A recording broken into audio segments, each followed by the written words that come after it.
बंदी छोड़ सतगुरु रामपाल जी परमेश्वर जी की जय हो। परम पिता परमात्मा सारी सृष्टि के रचनहार कुल मालिक असंख्य ब्रह्मांडों के स्वामी जगत गुरु तीनों लोकों में प्रवेश करके सबका भरण पोषण करने वाले राजाधिराज आत्माधार नाथों के नाथ देवों के देव महादेव सर्वेश्वर महेश्वर मृत्युंजय अजरो अमर आदि अनादि सनातनी प्रभु जगत पिता जगदीश्वर श्री श्री 1008 की उपाधि के वास्तविक अधिकारी अकाल मूरत सौद स्वरूपी राम वासुदेव सर्वगतम ब्रह्म परम पूज्य प्रथम पूज्य परम संत परम पुरुष परम धनी परम दयालु सत्य कबीर हक्का कबीर अल्लाहु अकबर बाखबर अल्लाह ताला जगत के तारणहार जगत के मुक्तिदाता जगत के जगन्नाथ हारे के सहारे हिंदुओं के राम मुसलमानों के अल्लाह सिखों के वाहिगुरु ईसाइयों के मसीह दया के सागर दयानिधि करुणा के सागर करुणानिधि स्वयंभू परिभू संकट मोचन कष्ट हरण मंगल करण दुख भंजन अविगत कबीर निर्विकार निर्विषम परमात्मा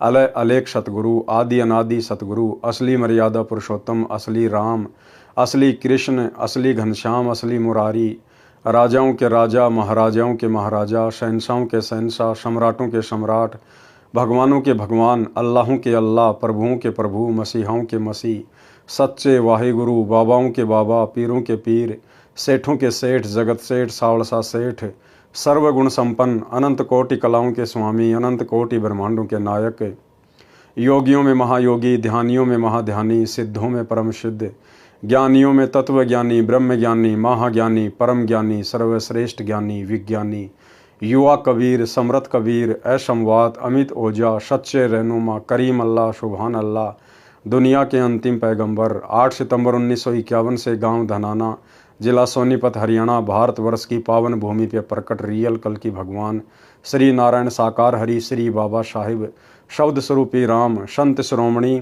सतगुरु रामपाल जी परमेश्वर जी के चरण कमल में साध संगति से जुड़े हुए देश विदेश से आप और हम सभी सत्सेवक भाई बहनों का अनंत कोटि दंडवत प्रणाम।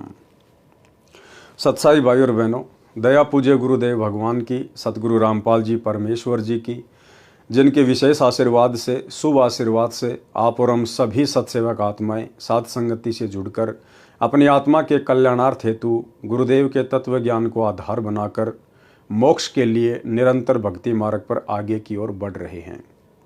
भाई और बहनों, पूज्य गुरुदेव भगवान की विशेष रजा से कृपा से आप और हमें इस कलयुग की बिचली पीढ़ी में ये साध संगति नसीब हुई है। परमात्मा कहते हैं साध संगत हरि भक्ति बिन कोई न उतरे पार निर्मल आदि अनादि है गंदा सब संसार। गुरु के ज्ञान के पश्चात आपस में भगत भाई बहन मिलकर उस ज्ञान के ऊपर जो चर्चा करते हैं उसको कहते हैं साध संगति। साध संगति से ज्ञान का निखार होता है, आत्मा में दृढ़ता आती है, विकारों से दूर होती है, अपने गुरु को पहचान पाती है। तो भाई और बहनों, आप और हमारे पर विशेष रजा पूज्य गुरुदेव जी की और आने वाले समय में जिन जिन आत्माओं को मोक्ष प्राप्त करना होगा उन सभी आत्माओं को साध संगति से जुड़ना होगा, क्योंकि ये परमेश्वर के मिशन का एक मुख्य हिस्सा है। यही गुरुदेव भगवान का यथार्थ 13वां कबीर पंथ है। तो पूज्य गुरुदेव जी के कर कमल से लिखित पवित्र पुस्तक मुक्ति बोध के ऊपर वीडियो बनाने की श्रृंखला जारी है। इसी श्रृंखला में आज हमारा ये 21वें नंबर का वीडियो है। प्रत्येक वीडियो में सतगुरुदेव भगवान के आशीर्वाद से आप और हमें भक्ति मार्ग के विषय में बहुत कुछ सीखने और समझने को मिलता है। तो भाई और बहनों, आज की वीडियो में हम आगे बढ़ते हैं। पवित्र पुस्तक मुक्ति बोध पेज नंबर 227। कथा शंकर जी का मोहिनी स्त्री के रूप पर मोहित होना। शंकर जी 3 लोक में तमोगुण के प्रधान देवता, उनका मोहिनी के ऊपर विषय वासनाओं में फंसकर काल प्रेरणा से मोहित हो जाना। बहुत सारी शिक्षाएं गुरुदेव भगवान के आशीर्वाद से हमें इन पवित्र पुस्तकों से मिलती हैं और ये वीडियो बनाने का मकसद यही है कि हम उन गलतियों से बचें जिन गलतियों के कारण आज इन 3 लोक के भगवानों के नाम पर दाग लग चुका है, इनके चरित्र पर दाग लग चुका है। और कोई ये ना सोचे कि मैं तो कुछ भी कर लूंगा, छुपा लूंगा, किसी के सामने बात नहीं आएगी। जब इन तीन लोक के भगवानों की जो बातें हैं, इनका जो चरित्र है, इनके जो कर्म कुकर्म हैं, जो पिछले लाखों वर्षों से छुपते छुपाते आ रहे थे, लेकिन इस कलयुग की पिछली पीढ़ी में उन सब का पर्दाफाश हो गया, सबकी पुस्तक ओपन हो गई। जब ये काल बली 21 ब्रह्मांड का स्वामी, ये ज्योति निरंजन अपने कर्म कुकर्म नहीं छुपा पाया, तो भला आप और हम 2 करोड़ के जीवों की क्या औकात है। यदि हम समय रहते सतगुरु की शरण में नहीं आए, बुराइयों से किनारा करके भक्ति मार्ग पर नहीं लगे, तो फिर आप और हमारी क्या औकात, जो आप और हमारे कर्म कुकर्म सामने नहीं आएंगे, जन्म जन्मांतरों के सामने आ जाएंगे। तो भाई और बहनों, आज मौका है। वर्तमान भक्ति ग्रहण करने से पहले आप और हमने कितने कर्म किए, कितने कुकर्म किए, परमेश्वर उन सबको अनदेखा कर देगा, चित्रगुप्त के कागज फाड़ देगा। यदि हमारी नीयत शुद्ध हो गई, साफ हो गई, और यदि हम मोक्ष मार्ग पर आगे बढ़ चले तो। अन्यथा ये कर्म कुकर्म के कागज आज नहीं तो कल, कल नहीं तो परसों, नहीं तो अगले जन्म में, ये भाई और बहनों इसी प्रकार से खुलते रहेंगे और यहाँ की झूठी महिमा में आप और हम फंसते रहेंगे। कथा शंकर जी का मोहिनी स्त्री के रूप पर मोहित होना। जिस समय दक्ष की बेटी यानी उमा शंकर जी की पत्नी ने श्री रामचंद्र जी की वनवास में सीता रूप बनाकर परीक्षा ली थी। एक समय शंकर और उमा जी यानी पार्वती जी कहीं जा रहे थे।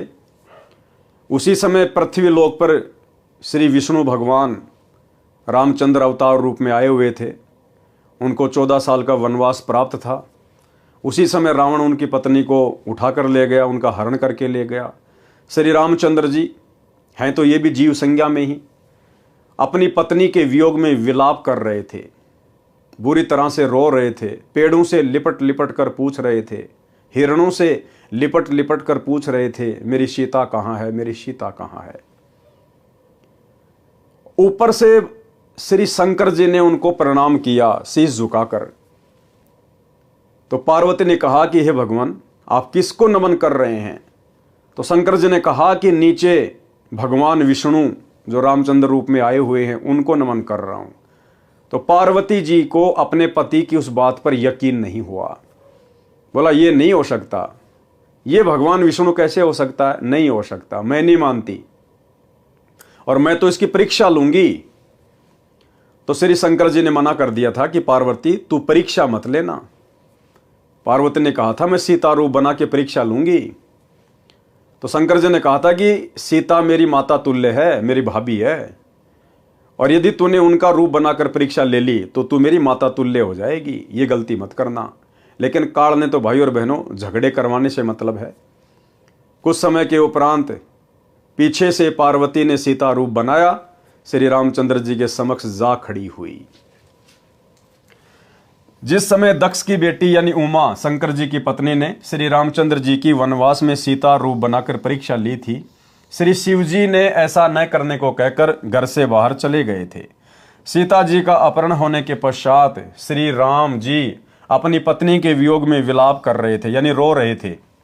तो उनको सामान्य मानव जानकर उमा जी ने शंकर भगवान की उस बात पर विश्वास नहीं हुआ कि ये विष्णु जी ही पृथ्वी पर लीला कर रहे हैं। जब उमा जी सीता जी का रूप बनाकर श्री राम जी के पास गई तो वे बोले, हे दक्ष पुत्री माया, भगवान शंकर को कहाँ छोड़ाई। इस बात को श्री राम जी के मुख से सुनकर उमा जी लज्जित हुई और अपने निवास पर आ गई। शंकर जी की आत्मा में प्रेरणा हुई कि उमा ने परीक्षा ली है। शंकर जी ने विश्वास के साथ कहा कि परीक्षा ले आई। उमा जी ने कुछ संकोच करके भय के साथ कहा कि परीक्षा नहीं ली अविनाशी। शंकर जी ने सती जी को हृदय से त्याग दिया था, पत्नी वाला कर्म भी बंद कर दिया, बोलना भी बंद कर दिया। तो सती जी अपने घर राजा दक्ष के पास चली गई। कहने का मतलब भाई और बहनों, जब तक हमें ज्ञान नहीं था हम सोचा करते थे ना जाने ये देवी देवता ब्रह्मा विष्णु महेश कैसे रहते होंगे, कैसे खाते होंगे, कैसे इनके कामकाज होंगे। अब इन कथाओं से गुरुदेव भगवान ने आप और हमारा मोतियाबिंद हटा दिया कि ये भी जीव संज्ञा में है, जीव संज्ञा में। जैसे घर घर में लड़ाई झगड़ा, पति का पत्नी के साथ, सास ससुर के साथ, ऐसा ही वहां पर है। यहां से भी बुरा काम है ऊपर ऊपर के लोकों में। पार्वती जी अपने पति की बात नहीं मानती है। और जब शंकर जी ने पूछा कि ले आई परीक्षा, तो पार्वती जी ने अपने पति से झूठ बोल दिया, जैसे कि यहां की आम सांसारिक औरतें बोल देती हैं। ऐसे ही पार्वती जी ने भी शंकर जी से झूठ बोल दिया कि नहीं नहीं भगवान, मैं परीक्षा लेके नहीं आई। लेकिन शंकर जी को तो पता चल गया काल प्रेरणा से कि ये परीक्षा लेके आई है। उसके बाद शंकर जी अपनी पत्नी से नाराज हो गए। जैसे यहाँ के लोग छोड़ देते हैं, त्याग देते हैं, तलाक दे देते हैं, शारीरिक संबंध बनाना छोड़ देते हैं, ऐसे ही भगवान शंकर ने पार्वती के साथ पति पत्नी मिलन करना छोड़ दिया। उनको हृदय से त्याग दिया कि तू मेरी पत्नी नहीं है, तूने मेरे से झूठ क्यों बोला, मैं तो तेरे को अपने प्राणों से ज्यादा चाहता था, तेरे ऊपर इतना विश्वास करता था, और तूने मुझे ही झूठ बोल दिया। तो शंकर जी ने अपनी पत्नी को दिल से त्याग दिया, जैसे यहाँ के लोग छोटी छोटी बातों को लेकर और तलाक दे देते हैं। शंकर जी ने सती जी को हृदय से त्याग दिया था, पत्नी वाला कर्म भी बंद कर दिया, बोलना भी बंद कर दिया। तो सती जी अपने घर राजा दक्ष के पास चली गई। राजा दक्ष ने उसका आदर नहीं किया।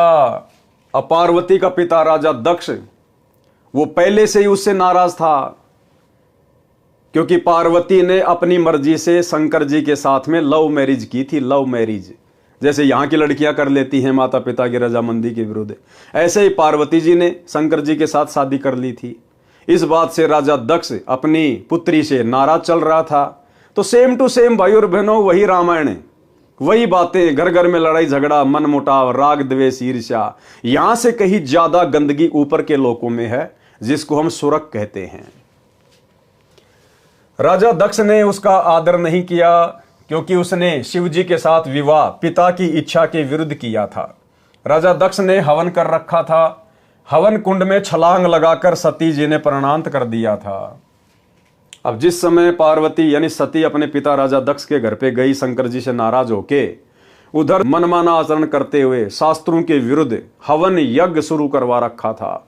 एक बड़ा सा हवन तैयार कर रखा था, खड्डा खोद के लकड़ियां डाल रखी थी, पंडित लोग घी के पीपे ठोक रहे थे, स्वाहा, वो स्वतंत्र कर्म था।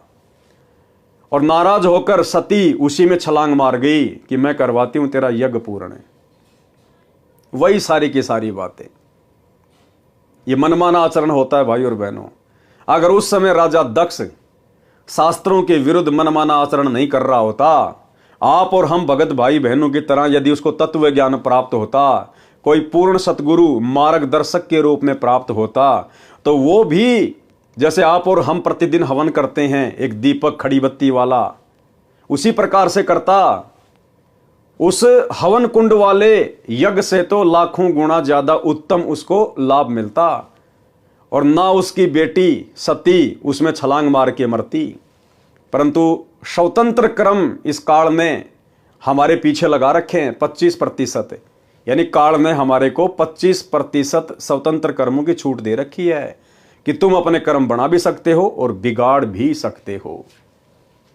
हवन कुंड में छलांग लगाकर सती जी ने प्राणांत कर लिया, यानी अपने प्राणों का अंत कर लिया। शंकर जी को पता चला तो अपनी ससुराल आए। अब उधर से शंकर जी को पता चला कि मेरी पत्नी ऐसे ऐसे मर गई, तो अपने ससुर से नाराज होकर, क्रोधित होकर उधर से शंकर जी आ गए और आते अपने ससुर का सिर धड़ से अलग कर दिया।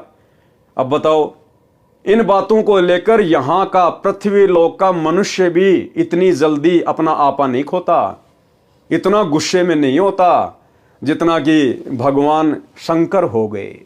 तो सोचिए भाई और बहनों, यहां के मनुष्य ठीक या फिर उनका आचरण ठीक। शंकर जी को पता चला तो अपनी ससुराल आए, राजा दक्ष का सिर काटा, फिर उस पर बकरे का सिर लगाया, अपनी पत्नी के कंकाल को उठाकर 10,000 वर्ष तक उमा उमा करते हुए पागलों की तरह फिरते रहे। भाई और बहनों, आम समाज में आप देख लीजिए, हम जिस गांव नगर मोहल्ले में रहते हैं, अगर किसी की पत्नी मर जाती है, निधन हो जाता है, वो व्यक्ति चिल्लाता नहीं है, रोता नहीं है।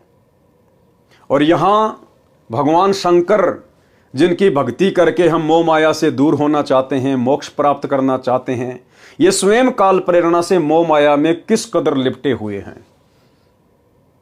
शंकर जी अपनी पत्नी के जले हुए उस कंकाल को, शरीर को सीने से लगाकर 10,000 वर्ष तक पागलों की तरह ना कुछ खाया, ना कुछ पिया, ना नहाने धोने पैरने की सुध, पागलों की तरह विचरण करते हुए हाय सती, जैसे बंदरिया का बच्चा मर जाता है, मरे हुए को अपना समझकर मोह माया में अपने सीने से लगाकर चिपका के रखती है।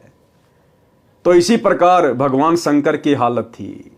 अब सोचिए भाई और बहनों, इस काल ने सबसे ज्यादा ये गंदगी मोह माया की इन भगवानों को लगा रखी है या हम जीवों को लगा रखी है। आप और हम जीवों के ऊपर दया हो सकती है क्योंकि हम पृथ्वी पर हैं, मनुष्य रूप में हैं। मोक्ष का ये मुक्ति खेत है। इस 21 ब्रह्मांड में केवल पृथ्वी लोक पर ही मोक्ष संभव है, मनुष्य योनि में। इसलिए परमेश्वर ने आप और हमारे ऊपर रजा की हुई है, दया की हुई है। आप और हम इतना मोह माया में नहीं धसे हुए, नहीं फंसे हुए।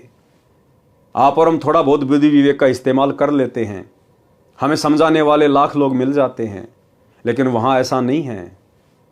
आप और हमसे ज्यादा बुरी हालत मोह माया को लेकर, राग द्वेष ईर्ष्या को लेकर, रजोगुण को लेकर, तमोगुण को लेकर, शतोगुण को लेकर इन भगवानों की है, जिन भगवानों की भक्ति करके हम मोक्ष प्राप्त करना चाहते थे।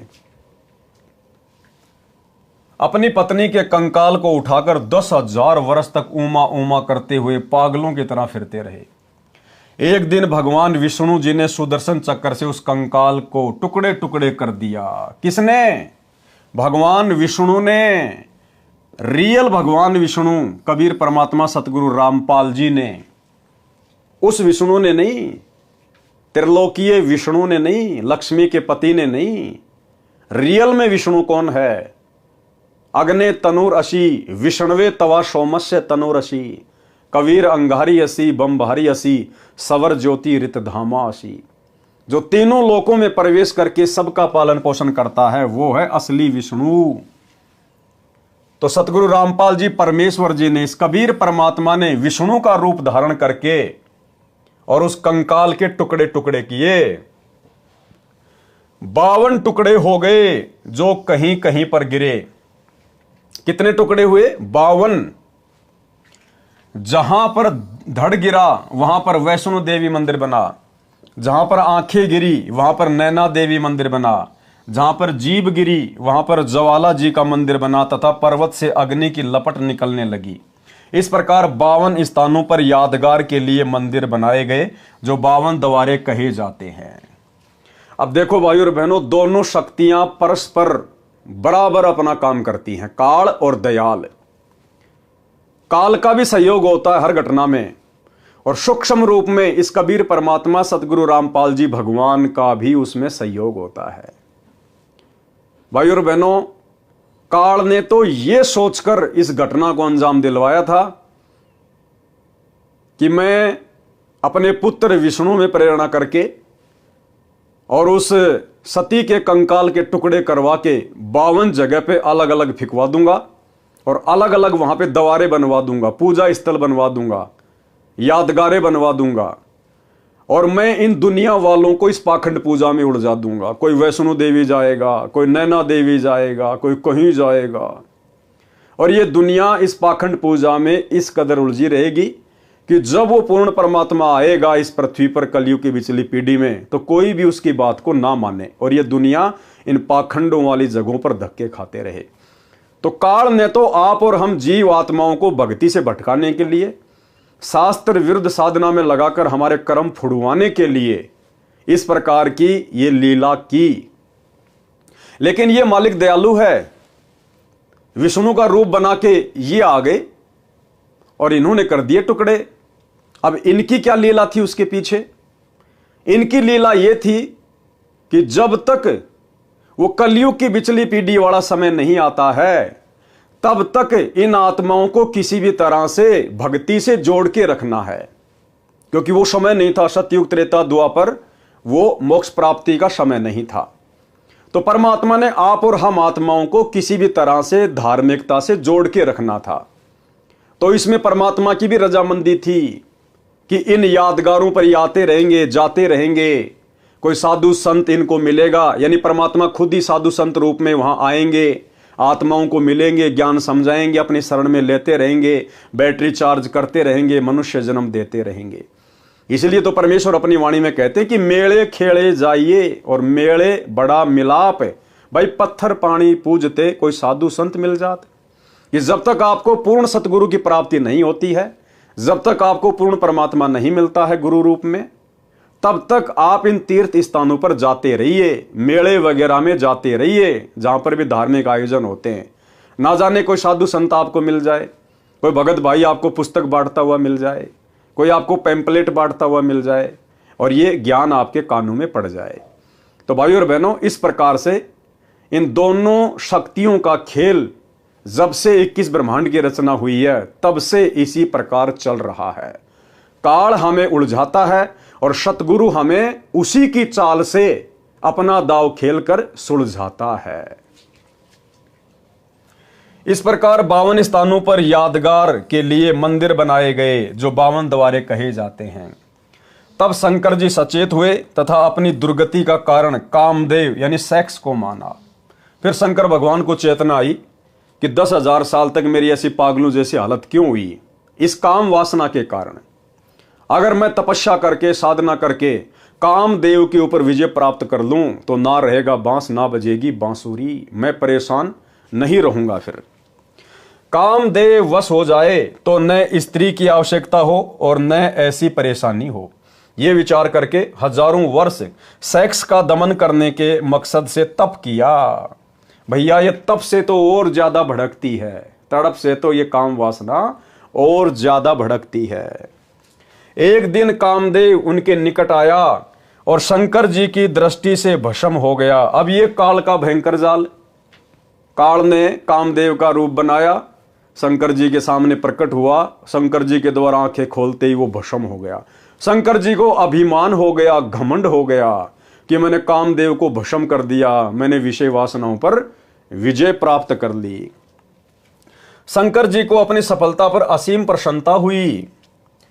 जो भी देव उनके पास आता था तो उससे कहते थे कि मैंने कामदेव को भस्म कर दिया, यानी काम विषय पर विजय प्राप्त कर ली है, मैं कभी किसी सुंदरी से प्रभावित नहीं हो सकता।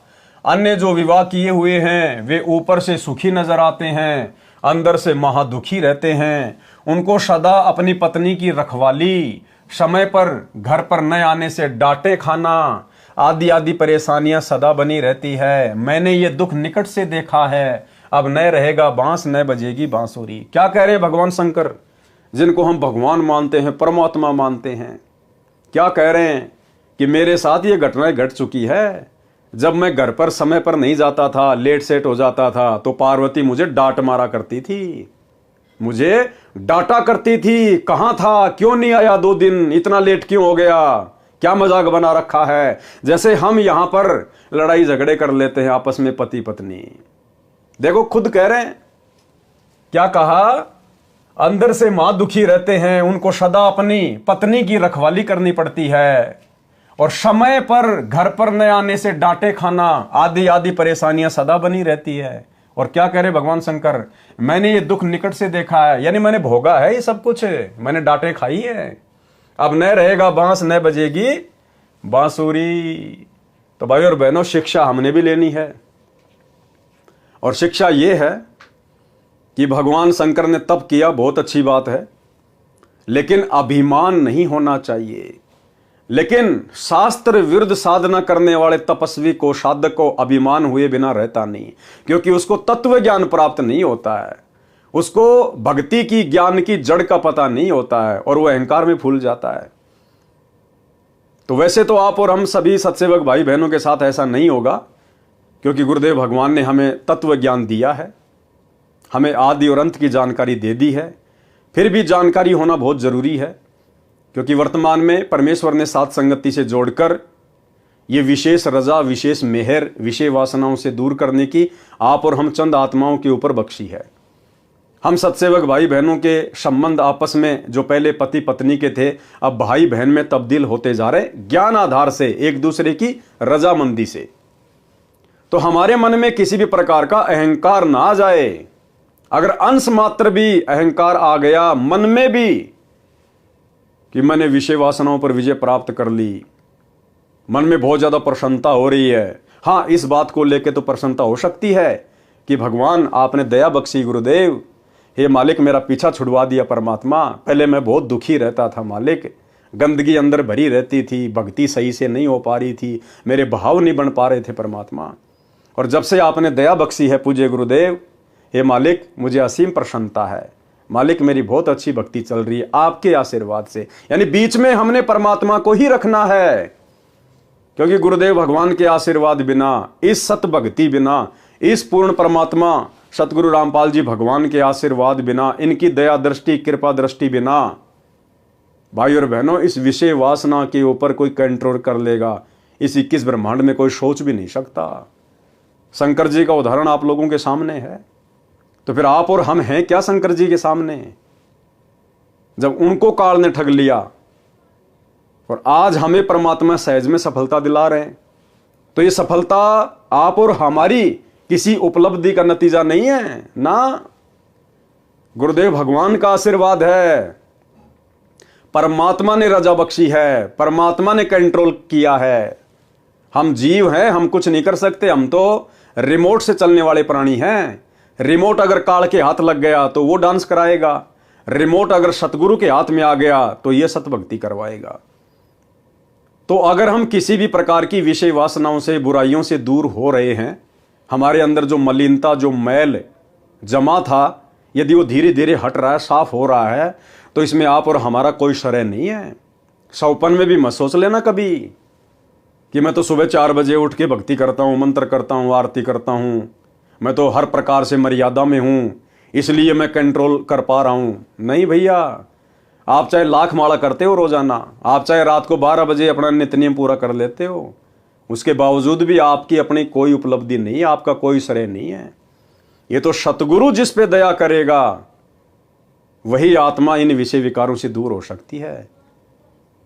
तो जो जो भाई बहन विषय विकारों से दूर हैं, गुरुदेव के आशीर्वाद से, सौपन में भी कभी घमंड अपने अंदर पैदा मत कर लेना। हाँ, दूसरों को समझाने के लिए लाख बार चर्चा करो कि भैया गुरुदेव के ज्ञान आधार से आप विचार करो, बड़ी मुश्किल से हमें ये कलयुग की पिछली पीढ़ी का समय प्राप्त हुआ है, भगवान ने हमें पैदा किया है, विशेष संयोग बनाया गुरुदेव ने, और भाई भक्ति मार्ग में विषय वासना बाधक हैं, परमात्मा की हजारों वाणियां संकेत कर रही हैं। तो भाई इन चीज़ों से हटने का प्रयास करो, गुरुदेव से बारंबार प्रार्थना करो, विनती करो, थोड़ी बहुत हिम्मत तुम भी लेके आओ ज्ञान से अपने अंदर, और इनसे दूर हुए बिना हमारी भक्ति सफल नहीं हो सकती। भग भोग्या भगूप जय, भग से बचा न कोई, जो कोई भग से बचे भगत कहावै सोई। तो हम एक दूसरे को समझा तो सकते हैं, लेकिन हमने विजय प्राप्त कर ली, इसका गुणगान नहीं करना, इसका बखान नहीं करना। अगर बताना भी पड़ जाए तो गुरुदेव को बीच में डाल के कि भाई देखो, दास भी पहले इन्हीं विषय विकारों में धसा हुआ था, और भाई गुरुदेव की रजा हुई, बहुत विशेष मेहर हुई पूज्य गुरुदेव की, परमात्मा ने दास के ऊपर रजा बख्शी, मेहर बख्शी, दास को मालिक ने दूर किया। इस प्रकार से हमने अपनी बातों को दूसरे के सामने रखना है, अहंकार वश नहीं। काल ब्रह्म को चिंता बनी कि यदि सब इस प्रकार स्त्री से घृणा करेंगे तो संसार का अंत हो जाएगा, मेरे लिए 1 लाख मानव का आहार कहां से आएगा। ठीक इसी प्रकार वर्तमान में ये काल, क्योंकि मन इसका एजेंट है, सारी ईमेल, सारे समाचार, सारे मैसेज, हमारे जीवन में जो भी कुछ घटित हो रहा है, ये उसका फैक्स भेजता रहता है काल को कि ये आत्माएं तेरे जाल से बाहर निकलने का प्रयास कर रही है, भाई देख लेना, मैंने तो तेरे को मैसेज दे दिया है। तो ये काल हर प्रकार से भाई और बहनों हमें उसी गंदगी में धकेलने का प्रयास करेगा। हम जिन जिन बुराइयों से दूर हटते जाएंगे गुरुदेव के आशीर्वाद से, काल जबरदस्ती उन्हीं बुराइयों को हमारे सामने पेश करेगा, ना चाहते हुए भी ऐसे ऐसे सीन दिखा देगा। मोबाइल में हम तो सत्संग सुनने के लिए ओपन करेंगे, अचानक से ऐड आ जाएगा, अर्धनगर लड़कियां डांस कर रही हैं। हम कहीं बाहर मार्केट में जा रहे हैं, अचानक से मैं माता बहनों का कोई ऐसा सीन दिखा देगा, कोई बेचारी बाथरूम करने के लिए बैठी है, अचानक से हमारी नजर जाएगी ना चाहते हुए भी। तो ये जबरदस्ती काल हमारे सामने इस प्रकार के दृष्टांत पेश करेगा, क्योंकि ये चाहता कि वापस इसके अंदर वही मैल आ जाए। लेकिन अब गुरुदेव ने हमें वो ज्ञान दे दिया, वो तत्व ज्ञान दे दिया, मूल ज्ञान दे दिया।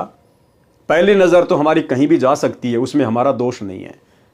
लेकिन अगर हमें पता चल गया कि ये जो नजर गई है ये गलत जगह पे गई है, हमने दोबारा अपनी तरफ से नजर वहां नहीं दौड़ानी। अगर हमने फिर से नजर वहीं पे टिका दी तो फिर भाई और बहनों वो शैतान की नजर है। कहते हैं पहली नजर इंसान की, दूसरी नजर शैतान की। तो हमने फिर उन चीजों को अनदेखा कर देना है कि भैया ये काल प्रेरणा है। गुरुदेव ने सत्संगों में यही तो बताया, यही तो समझाया। ये जबरदस्ती हमारे सामने इस प्रकार के दृश्य पेश करेगा हमें विचलित करने के लिए। लेकिन तुरंत हमने अपना सुमरण शुरू कर देना है या भगवान का अपना कोई सत्संग शुरू कर देना है। हमने भक्ति से जुड़े रहना है, तभी हमारा बचाव होगा। काल ब्रह्म को चिंता बनी कि यदि सब इस प्रकार स्त्री से घृणा करेंगे तो संसार का अंत हो जाएगा। मेरे लिए 1 लाख मानव का आहार कहां से आएगा। इसको चिंता इस बात की नहीं है कि संसार का अंत हो जाएगा, नहीं, इसको चिंता यह है कि संसार का अंत हो जाएगा, यानी बच्चे पैदा करना लोग छोड़ देंगे, तो फिर मेरे लिए प्रतिदिन 1 लाख वो सूक्ष्म शरीर कहां आएंगे। क्योंकि इसको तो श्राप लगा हुआ ना, प्रतिदिन 1 लाख सूक्ष्म शरीर की वासना तपतशिला पर निचोड़ निचोड़ के पीने का, खाने का। तो इसको अपने भोजन की चिंता है। इस उद्देश्य से नारद जी को प्रेरित किया। एक दिन नारद मुनि जी आए, उनके सामने भी अपनी कामदेव पर विजय की कथा सुनाई। नारद जी ने भगवान विष्णु को यथावत सुनाई। श्री विष्णु जी को काल ब्रह्म ने प्रेरणा की, भाई की परीक्षा करनी चाहिए कि ये कितने खरे हैं। काल ब्रह्म की प्रेरणा से एक दिन शिव जी विष्णु जी के घर के आंगन में आकर बैठ गए। सामने बहुत बड़ा फलदार वृक्षों का बाग था। भिन्न भिन्न प्रकार के फूल खिले थे, बसंत जैसा मौसम था। श्री विष्णु जी शिव जी के पास बैठ गए, कुशल मंगल जाना। फिर विष्णु जी ने पूछा, सुना है कि आपने काम पर विजय प्राप्त कर ली है। शिव जी बोले, हाँ, मैंने कामदेव का नाश कर दिया है। ये नहीं कहा कि मैंने परमेश्वर की रजा से, उनके आशीर्वाद से तप करके, भक्ति करके और इस कामदेव पर विजय प्राप्त की है। सीधा क्या कहा, हाँ, मैंने कामदेव पर विजय प्राप्त कर ली है। कुछ देर बाद शिव जी के मन में प्रेरणा हुई कि भगवान, मैंने सुना है कि सागर मंथन के समय आप जी ने मोहिनी रूप बनाकर राक्षसों को आकर्षित किया था। आप उस रूप में कैसे लग रहे थे, मैं देखना चाहता हूं। पहले तो बहुत बार विष्णु जी ने मना किया, परंतु शिव जी के हट के सामने स्वीकार किया और कहा कि कभी फिर आना, आज मुझे किसी आवश्यक कार्य से कहीं जाना है। यह कहकर विष्णु जी अपने महल में चले गए। अब विष्णु जी तो अपने महल में चले गए, अब पीछे से कबीर परमेश्वर सतगुरु रामपाल जी भगवान ने फिर मोहिनी का रूप धारण किया। मोहिनी का रूप धारण है, क्योंकि भाई और बहनों, हम सब इसी की आत्मा है और आत्मा में यदि अहंकार आ गया तो ये परमात्मा उसको चकनाचूर किए बिना छोड़ता नहीं है। और आज एक उदाहरण पेश करना था परमात्मा ने कि काल प्रेरणा क्या होती है। ये भगवान भी काल के वशीभूत हैं, ब्रह्मा विष्णु महेश 33 करोड़ देवी देवता। और इस नकली भक्ति से विषय वासनाओं पर कंट्रोल नहीं किया जा सकता जब तक ये तत्व ज्ञान नहीं मिलेगा, सतगुरु का पूर्ण मोक्ष मंत्र नहीं मिलेगा। तो परमेश्वर ने उदाहरण भी पेश करने थे। ये कहकर विष्णु जी अपने महल में चले गए। शिव जी ने कहा कि जब तक आप वह रूप नहीं दिखाओगे मैं भी जाने वाला नहीं हूं। अब ये हठ धर्मिता है, हठ धर्मिता। अब देखो, ये बच्चों जैसी बात काल प्रेरणा से शंकर जी कर बैठे कि जब तक आप अपना वो रूप नहीं दिखाओगे मैं भी यहां से नहीं जाने वाला। तो ये हठ धर्मिता आप और हम भक्तों ने कभी अपने जीवन में नहीं करनी है। मैं भी जाने वाला नहीं हूं। कुछ ही समय के बाद शिव जी की दृष्टि बाग के एक दूर वाले कोने में एक अप्सरा पर पड़ी जो सुंदरता का सूर्य थी। गुरुदेव भगवान सतगुरु रामपाल जी परमात्मा अप्सरा का रूप धारण करके, मोहिनी का रूप धारण करके और शंकर जी को दिखाई दिए उस बगीचे में एक कोने में। इसी प्रकार भाइयों और बहनों, ये परमात्मा आप और हमारी परीक्षा लेने के लिए इस कलयुग की बिचली पीढ़ी में कि मेरे बच्चों के ऊपर मेरे ज्ञान का कितना असर हुआ है, इसी प्रकार से किसी भी औरत का रूप बनाकर आप और हमारे सामने भी पेश हो सकते हैं। इस प्रकार की अश्लील हरकतें भी करेगा ये भगवान, आप और हमें रिझाने का प्रयास भी करेगा, अश्लील संकेत भी करेगा हमें चेक करने के लिए। तो भाइयों और बहनों, हर प्रकार से हमने इस ज्ञान को आधार बना के चलना है। अब कौन था वो अप्सरा? हमारे गुरुदेव भगवान, ये कबीर परमात्मा। इधर उधर देखकर शिव जी उसकी ओर चल पड़े। जो जो निकट गए तो वह सुंदरी अधिक सुंदर लगने लगी और वह अर्धनग्न वस्त्र पहने थी। कभी गुप्तांग वस्त्र से ढक जाता तो कभी हवा के झोंके से आधा हट जाता। सुंदरी ऐसे भाव दिखा रही थी जैसे उसको कोई नहीं देख रहा। जब शिवजी को निकट देखा तो शर्मसार होकर तेज चाल से चल पड़ी। शिवजी ने भी गति बढ़ा दी। बड़े परिश्रम के पश्चात तथा घने वृक्षों के बीच मोहिनी का हाथ पकड़ पाए। अब भगवान शंकर ने मोहिनी का हाथ पकड़ लिया बद नीयत से, शारीरिक मिलन करने की नीयत से। बिल्कुल पागल हो गया विषय वासना में देखते ही। जब तक शिवजी का शुक्रपात हो चुका था, तब तक शिवजी का शुक्रपात हो चुका था, वीर्यपात हो चुका था। उसी समय सुंदरी वाला स्वरूप श्री विष्णु रूप था और उसी समय गुरुदेव भगवान ने फिर वापस विष्णु का रूप बना लिया। अब शंकर जी तो एकदम से सफेद हो गए अपने भाई को देखकर। परमात्मा ने अप्सरा वाले रूप से विष्णु जी का रूप धारण कर लिया। भगवान विष्णु जी शिव जी की दशा देखकर मुस्कुराए तथा कहा कि ऐसे उन राक्षसों से अमृत छीन कर लाया था।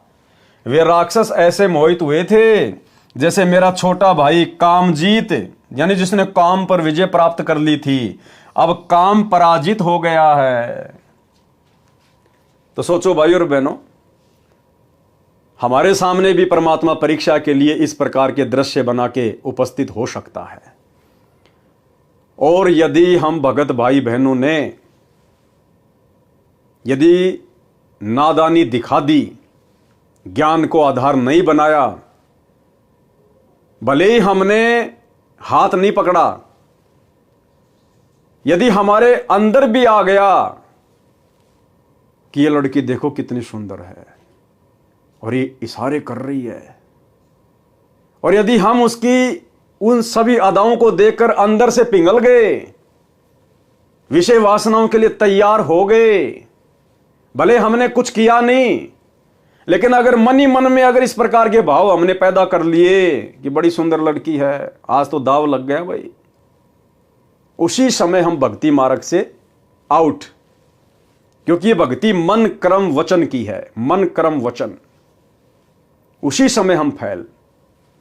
और सोचो यदि मेरे जैसे किसी नालायक ने अगर किसी बहन बेटी का इस प्रकार से उसकी अश्लील अदाओं पर मोहित होकर अगर हाथ पकड़ लिया, हाथ तो पकड़ लिया, और उसी समय यदि गुरुदेव प्रकट हो गए अपने वास्तविक रूप में, फिर आत्महत्या के अलावा दूसरा कोई फिर हमारे पास में जरिया नहीं होगा, आत्महत्या के अलावा।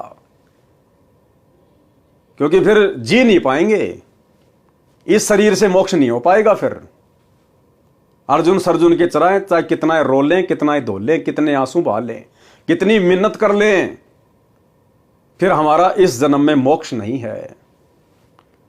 सोचिए फिर हमारी हालत क्या होगी।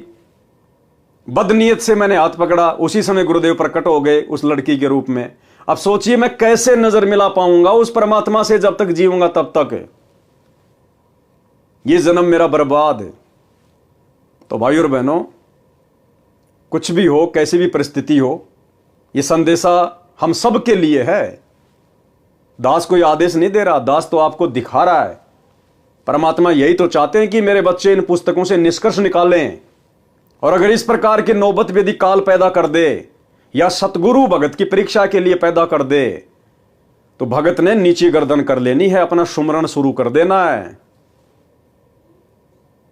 उसके तुरंत बाद फिर परमात्मा प्रेरणा कर देगा, तत्व ज्ञान दीवार की तरह खड़ा हो जाएगा कि तू क्या देख रहा मेरे भाई इसको। परमात्मा कहते इंद्रदा राज कागदा विष्टा ना भोगा इंद्राणी नु, सतलोक जाने की हम बातें कर रहे हैं और कह रहे हैं कि इंद्र की इंद्राणी जो सबसे सुंदर है, हम तो उसको भी ठोकर मारते हैं। और यहां इस हाड़मास के पुतले के ऊपर, टट्टी पेशाब के कोथड़े के ऊपर तू मोहित हो रहा है। अरे याद कर अपने भगत भाई बहनों को, इब्राहिम सुल्तान को 16,000 औरतें थी, एक से एक नवेली, उनको त्याग दिया, ठोकर मार दी, वैराग्य हो गया। उसका उदाहरण देते हैं गुरुदेव। और उसके वैराग्य को देखकर देवताओं में भी ऊपर हल्ला बोल मच गया। गुरुदेव भगवान कहते हैं भया शपथ पूरी पसाका सुल्तानी मार्ग बाका।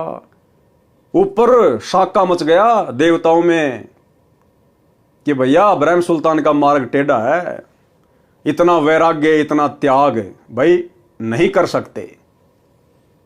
तो भाई और बहनों, हमें तो परमात्मा ने विश्वास करके और कलयुग की बिचली पीढ़ी में पैदा किया है, जिस समय काल का सबसे ज्यादा दबाव होता है।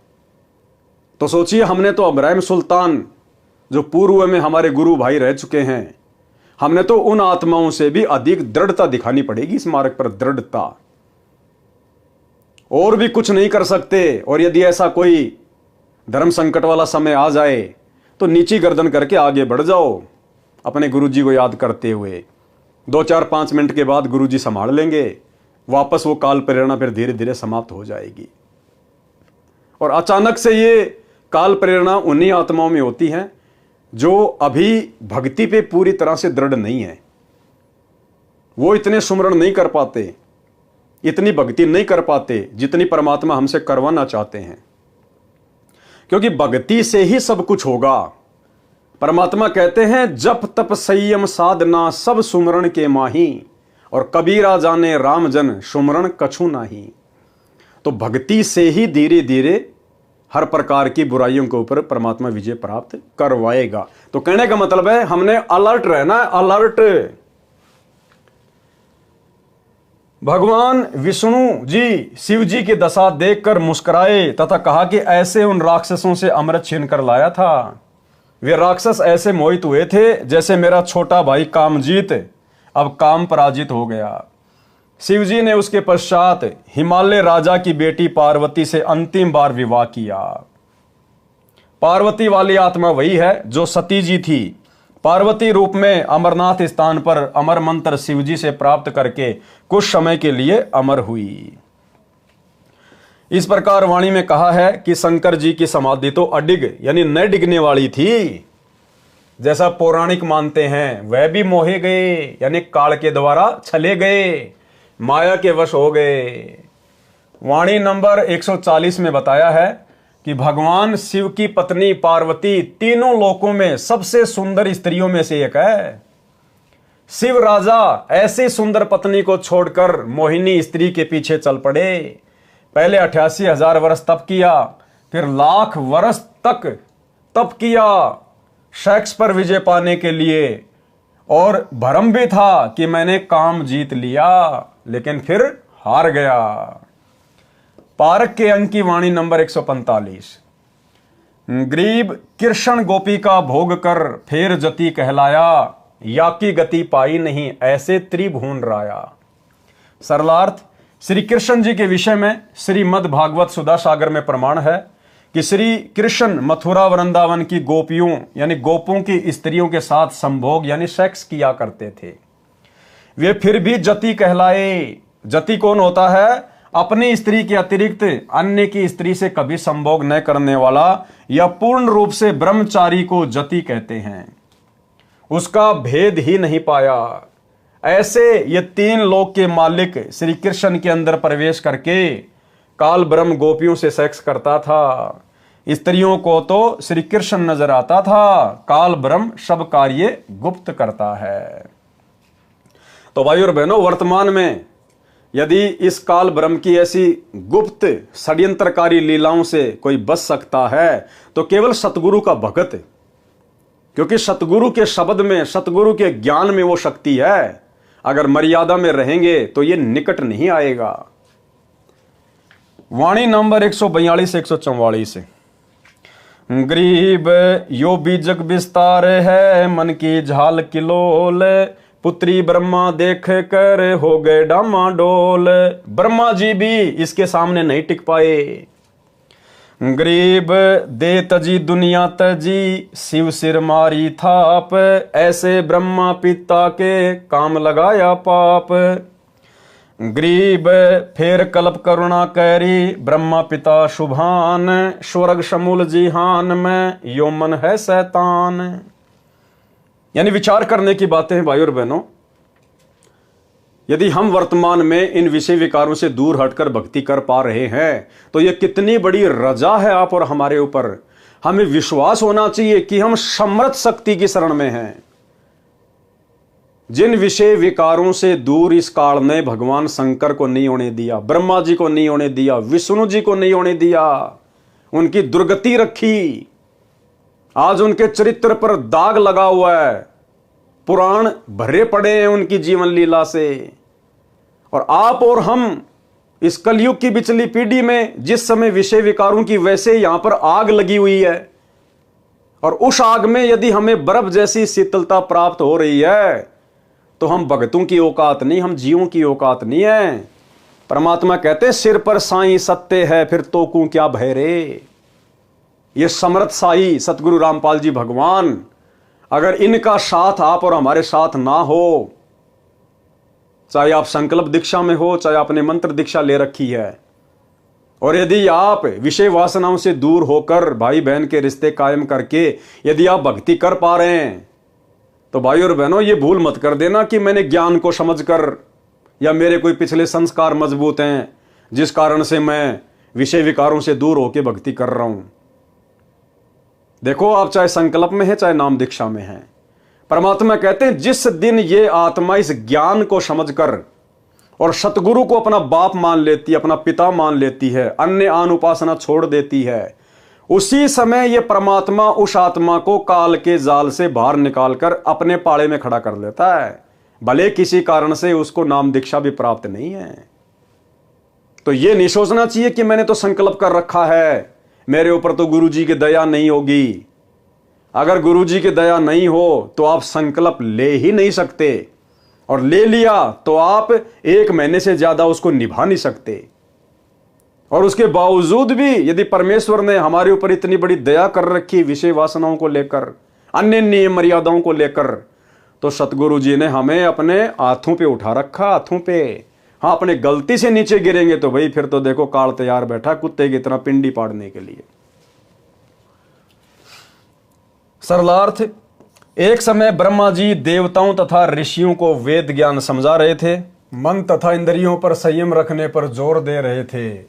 ब्रह्मा जी की बेटी सरस्वती पति चुनने के लिए अपने पिता की सभा में गई, जिसमें युवा देवता तथा ऋषि विराजमान थे।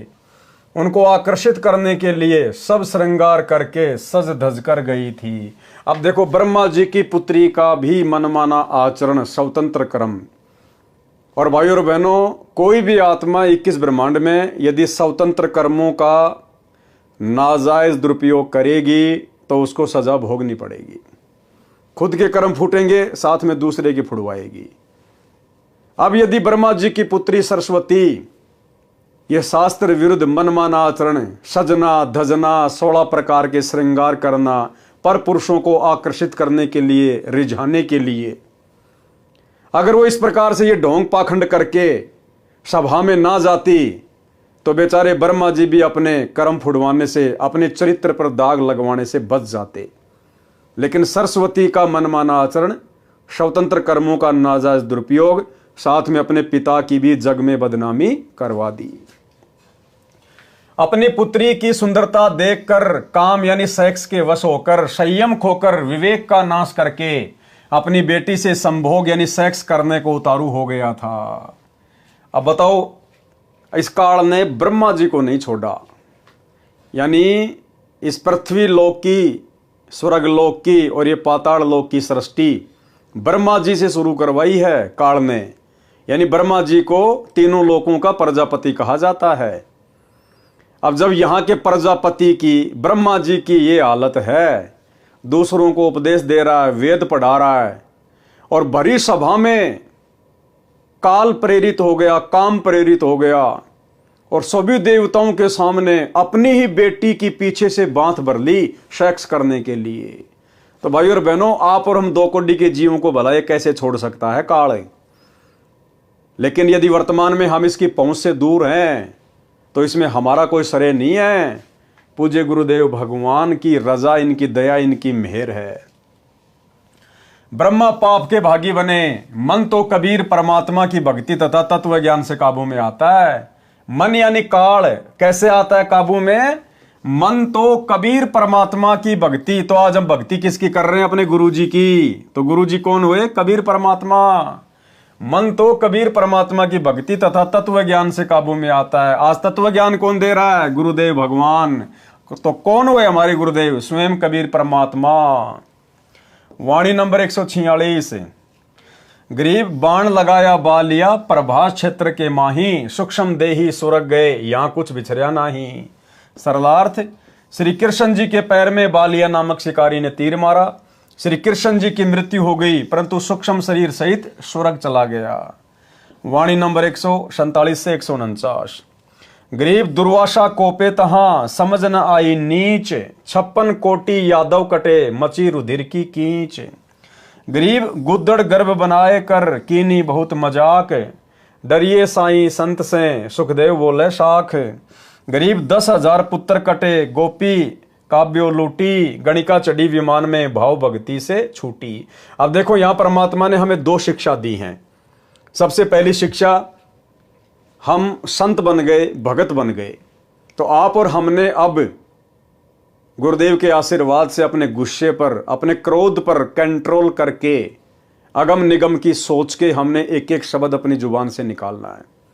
दुर्वासा संत था और अंत में उसने क्या कर दिया? जरा सी बात के ऊपर वहां के लड़कों ने, श्री कृष्ण जी के लड़के प्रद्युम्न ने और अन्य लड़कों ने जरा सा मजाक कर दिया उसके साथ में। उसने श्राप दे दिया, 56 करोड़ यादव आपस में कट कट के मर गए, खून की नदियां बह गई। तो परमात्मा कहते हैं ये संतों के लक्षण नहीं, संतों के स्वभाव नहीं, भक्तों के अंदर ऐसे लक्षण नहीं होने चाहिए। हमने सहनशील होना पड़ेगा, हमने संयमित होना पड़ेगा। भाई हम तो समर्थ की शरण में हैं, अगर हम मर्यादा में हैं तो हमारा तो कोई कुछ बिगाड़ नहीं सकता, चाहे कितना मजाक करे, कितना कुछ करे। फिर हमने किसी को भला बुरा बोलने की क्या आवश्यकता? दूसरी शिक्षा यह है कि साधु संतों के साथ में अनर्गल मजाक भी नहीं करना चाहिए। मजाक तो करना ही नहीं चाहिए। भाई कोई अपनी भक्ति कर रहा है, जैसे भी कर रहा है, हमने मजाक नहीं करना चाहिए उनके साथ में, उनका मजाक नहीं उड़ाना चाहिए, उनके साथ में हटकेलियां नहीं करनी चाहिए, उनको हल्के में नहीं लेना चाहिए। तो श्री कृष्ण जी के बेटे प्रद्युम्न ने और उसके साथियों ने दुर्वासा ऋषि के साथ में मजाक किया, हल्के में लिया संतों को, भक्तों को, जिस कारण से पूरे यादव कुल का सर्वनाश हो गया। सरलार्थ, एक समय दुर्वासा ऋषि द्वारिका नगरी के पास वन में आकर ठहरा, धूणा अग्नि लगाकर तपस्या करने लगा। दुर्वासा ऋषि श्री कृष्ण जी के आध्यात्मिक गुरु थे। ऋषि संदीपनी जी श्री कृष्ण जी के अक्षर ज्ञान करवाने वाले शिक्षक यानी गुरु थे। श्री कृष्ण जी के 2 गुरु थे, एक संदीपनी और एक दुर्वासा जी। संदीपनी जी ने केवल उनको अक्षर ज्ञान करवाया, उनको पढ़ना लिखना सिखाया, और दूसरे दुर्वासा ऋषि, उन्होंने आध्यात्मिक ज्ञान दिया, भक्ति का मार्ग बताया। दुर्वासा जी की ख्याति चारों ओर द्वारिका नगरी में फैल गई कि ऐसे पहुंचे हुए ऋषि हैं, भूत भविष्य तथा वर्तमान की सब जानते हैं। द्वारिका के निवासी श्री कृष्ण से अधिक किसी भी ऋषि व देव को नहीं मानते थे। उनको अभिमान था कि हमारे साथ श्री कृष्ण हैं, कोई भी देव ऋषि व साधु हमारा कुछ नहीं बिगाड़ सकता। और यही अभिमान बरवाला कांड 2014 में सतलोक आश्रम मैनेजमेंट हरियाणा को ले डूबा, गुरुदेव के बेटा बेटी भाई बंधु रिश्तेदारों को ले डूबा। अहंकार में आ गए कि हमारे साथ तो गुरुजी हैं, हमारा भला कौन क्या बिगाड़ देगा, हमारे साथ तो लाखों की संगत है, कमांडो बन के मरने मारने के लिए तैयार हैं। हमारे पास तो संगत के दान का करोड़ों रुपया है, प्रशासन हमारा क्या बिगाड़ लेगा। और अपनी नादानी के चलते प्रशासन से पंगा ले लिया। भक्तों को बेचारों को गुरुजी का आदेश बता के काले कपड़े पहना के हाथों में लठ पत्थर पेट्रोल बम दे के खड़ा कर दिया मरने मारने के लिए। यही अहंकार 2014 में गुरुजी के परिवार को ले डूबा, सतलोक आश्रम मैनेजमेंट हरियाणा को ले डूबा। उनको अभिमान था कि हमारे साथ श्री कृष्ण हैं, कोई भी देव ऋषि व साधु हमारा कुछ नहीं बिगाड़ सकता। श्री कृष्ण को सर्वशक्तिमान मान रखा था। द्वारिका के नौजवानों को शरारत सूझी, आपस में विचार किया कि साधु लोग ढोंगी होते हैं, इनकी पोल खोलनी चाहिए, चलो दुर्वासा ऋषि की परीक्षा लेते हैं। श्री कृष्ण के पुत्र प्रद्युम्न ने गर्भवती स्त्री का स्वांग धारण किया, पेट के ऊपर छोटा कड़ाहा बांधा, उसके ऊपर रुई लोगड़ रखकर वस्त्र बांधकर स्त्री के कपड़े पहना दिए, उसका एक पति बना लिया। 7-8 नौजवान यादव उनके साथ दुर्वासा के डेरे में गए और प्रणाम करके निवेदन किया कि ऋषि जी, आपका बहुत नाम सुना है कि आप भूत भविष्य तथा वर्तमान की जानते हैं। ये पति पत्नी हैं, इनके विवाह के 12 वर्ष बाद परमात्मा ने संतान की आशा पूरी की है। ये जानना चाहते हैं कि गर्भ में लड़का होगा या लड़की। ये जानने के लिए उतावले हो रहे हैं, कृपया बताने का कष्ट करें। ये मजाक भक्तों को शोभा नहीं देता। गुरुदेव भगवान कहते हैं, तीर कमान से और बात जुबान से एक बार निकल गई वापस नहीं आती है। इसलिए भक्तों ने बहुत सोच समझकर शब्द अपनी जिह्वा से निकालने चाहिए। सुनिए छोटा सा सत्संग। अब वही तो बात है ना, कहते हैं तीर कमान से और वचन जुबान से निकलने के बाद वो वापस नहीं आता। तो सोच समझ कर हमने हर क्रिया बोल चाल करनी चाहिए। और भाई और बहनों, परमात्मा ने महाभारत का जिक्र करते हुए बताया कि एक छोटे से मजाक के कारण द्रौपदी ने अपना देवर समझकर दुर्योधन के साथ छोटा सा मजाक किया था कि अंधों की संतान अंधी होती है। और उस एक शब्द ने महाभारत करवा दी महाभारत। तो हम भक्तों ने इस भक्ति मार्ग पर विशेषकर वर्तमान में हम सत्सेवक भाई बहनों ने बहुत ही सोच समझ के इन शब्दों का प्रयोग करना है। दुर्वासा ऋषि ने ध्यान लगाकर देखा तो सब समझ में आ गया। क्रोध में भरकर बोला, बताऊं क्या होगा? सबने एक स्वर में कहा कि हाँ ऋषि जी बताओ। दुर्वासा बोला कि इस गर्भ से यादव कुल का नाश होगा। यानी दुर्वासा जैसे क्रोधी भी ना हो भगत, इतने उतावले भी ना हो, अगम निगम की सोच के विचार करना चाहिए। बच्चों ने मजाक कर दिया, क्या हो गया, क्या बिगड़ गया भाई? साधु संतों में तो सहनशीलता होती है, साधु संत तो समावान होते हैं। लेकिन दुर्वासा के अंदर वो चीज नहीं थी। वो काल प्रेरित था, उसको तत्व ज्ञान नहीं था, उसका गुरु कोई तत्वदर्शी नहीं था, उसको कोई सही मार्गदर्शन देने वाला नहीं था। केवल अपने पूर्व जन्म की बैटरी को, अपनी भक्ति को खर्च कर रहा था। दुर्वासा बोला कि इस गर्भ से यादव कुल का नाश होगा, चले जाओ यहां से। सब भाग लिए। गांव में बुद्धिमान बुजुर्गों को पता चला कि बच्चों ने ऋषि दुर्वासा के साथ मजाक कर दिया। ऋषि ने यादव कुल का नाश होने का श्राप दे दिया है, जुल्म हो गया, सब मरेंगे, अब क्या उपाय किया जाए? सब मिलकर अपने गुरु तथा राजा श्री कृष्ण जी के पास गए तथा सब हाल कह सुनाया। अब यहां पर श्री कृष्ण जी की समर्थता भी सामने आ जाएगी। वो कितने 3 लोक के भगवान थे, कितने सर्वशक्तिमान थे। एक दुर्वासा ऋषि के श्राप को नहीं काट पाए, बदल नहीं पाए, अपने यादव कुल को नहीं बचा पाए, अपने रिश्तेदारों को नहीं बचा पाए, अपने खुद के पुत्रों को, अपनी औरतों को नहीं बचा पाए। सबका सर्वनाश हो गया दुर्वासा ऋषि के श्राप के कारण। तो वो काहे के समर्थ थे, काहे के परमात्मा थे जो मृत्यु से नहीं बचा सकता। असमय अकाल मृत्यु से जो नहीं बचा सका अपने कुल को, अपने परिवार को, भक्तों की बात छोड़ दो, भला उनकी भक्ति से मोक्ष कैसे हो जाएगा? श्री कृष्ण जी से कहा कि इस कहर से आप ही बचा सकते हो। श्री कृष्ण जी ने कहा कि उन सब बच्चों को साथ लेकर ऋषि दुर्वासा के पास जाओ, इनसे क्षमा मंगवाओ, तुम भी बच्चों की ओर से क्षमा मांगो। सब मिलकर ऋषि दुर्वासा के पास गए तथा बच्चों से गलती की क्षमा याचना करवाई, स्वयं भी क्षमा याचना की। ऋषि दुर्वासा बोले कि वचन वापस नहीं हो सकता, क्योंकि भाई और बहनों ये जितने भी ऋषि हैं, वशिष्ठ हैं, विश्वामित्र है या फिर ये दुर्वासा है, ये ऋषि भी सक्षम नहीं है। जिस प्रकार किसी व्यक्ति के हाथ में बंदूक है और उसने बंदूक से गोली छोड़ दी, अब उसके बस की बात नहीं है वो गोली वापस उसकी बंदूक में आ जाए।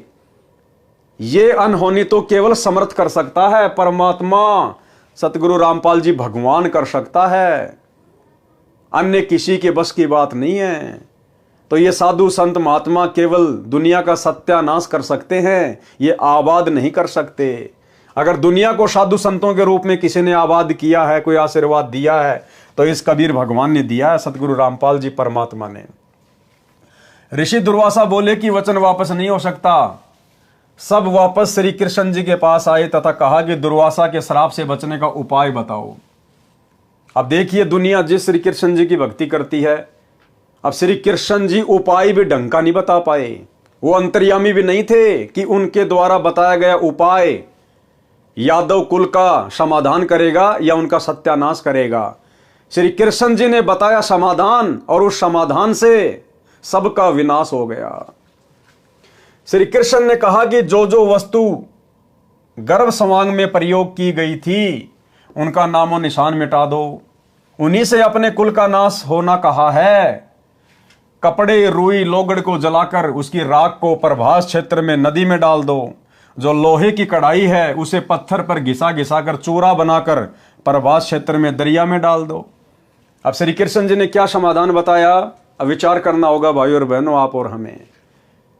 ये गुरुदेव भगवान आज हमें मिल गए परमात्मा, हमारी बुद्धि खोल दी मालिक ने, नहीं तो इन कथाओं का सार हम कभी समझ नहीं सकते थे। रात दिन पढ़ा करते थे, द्वापर से लोग इन कथाओं को पढ़ते आ रहे हैं, आज तक कोई नहीं समझ पाया, गुरुदेव ने आके समझाया। श्री कृष्ण ने क्या समाधान बताया कि दुर्वासा ने श्राप दिया ना कि ये जो गर्भ है ना इससे क्या होगा बताऊं, यादव कुल का नाश होगा। तो क्या था उस गर्भ की जगह पे, लोगड़, कपड़े और वो कड़ाहा।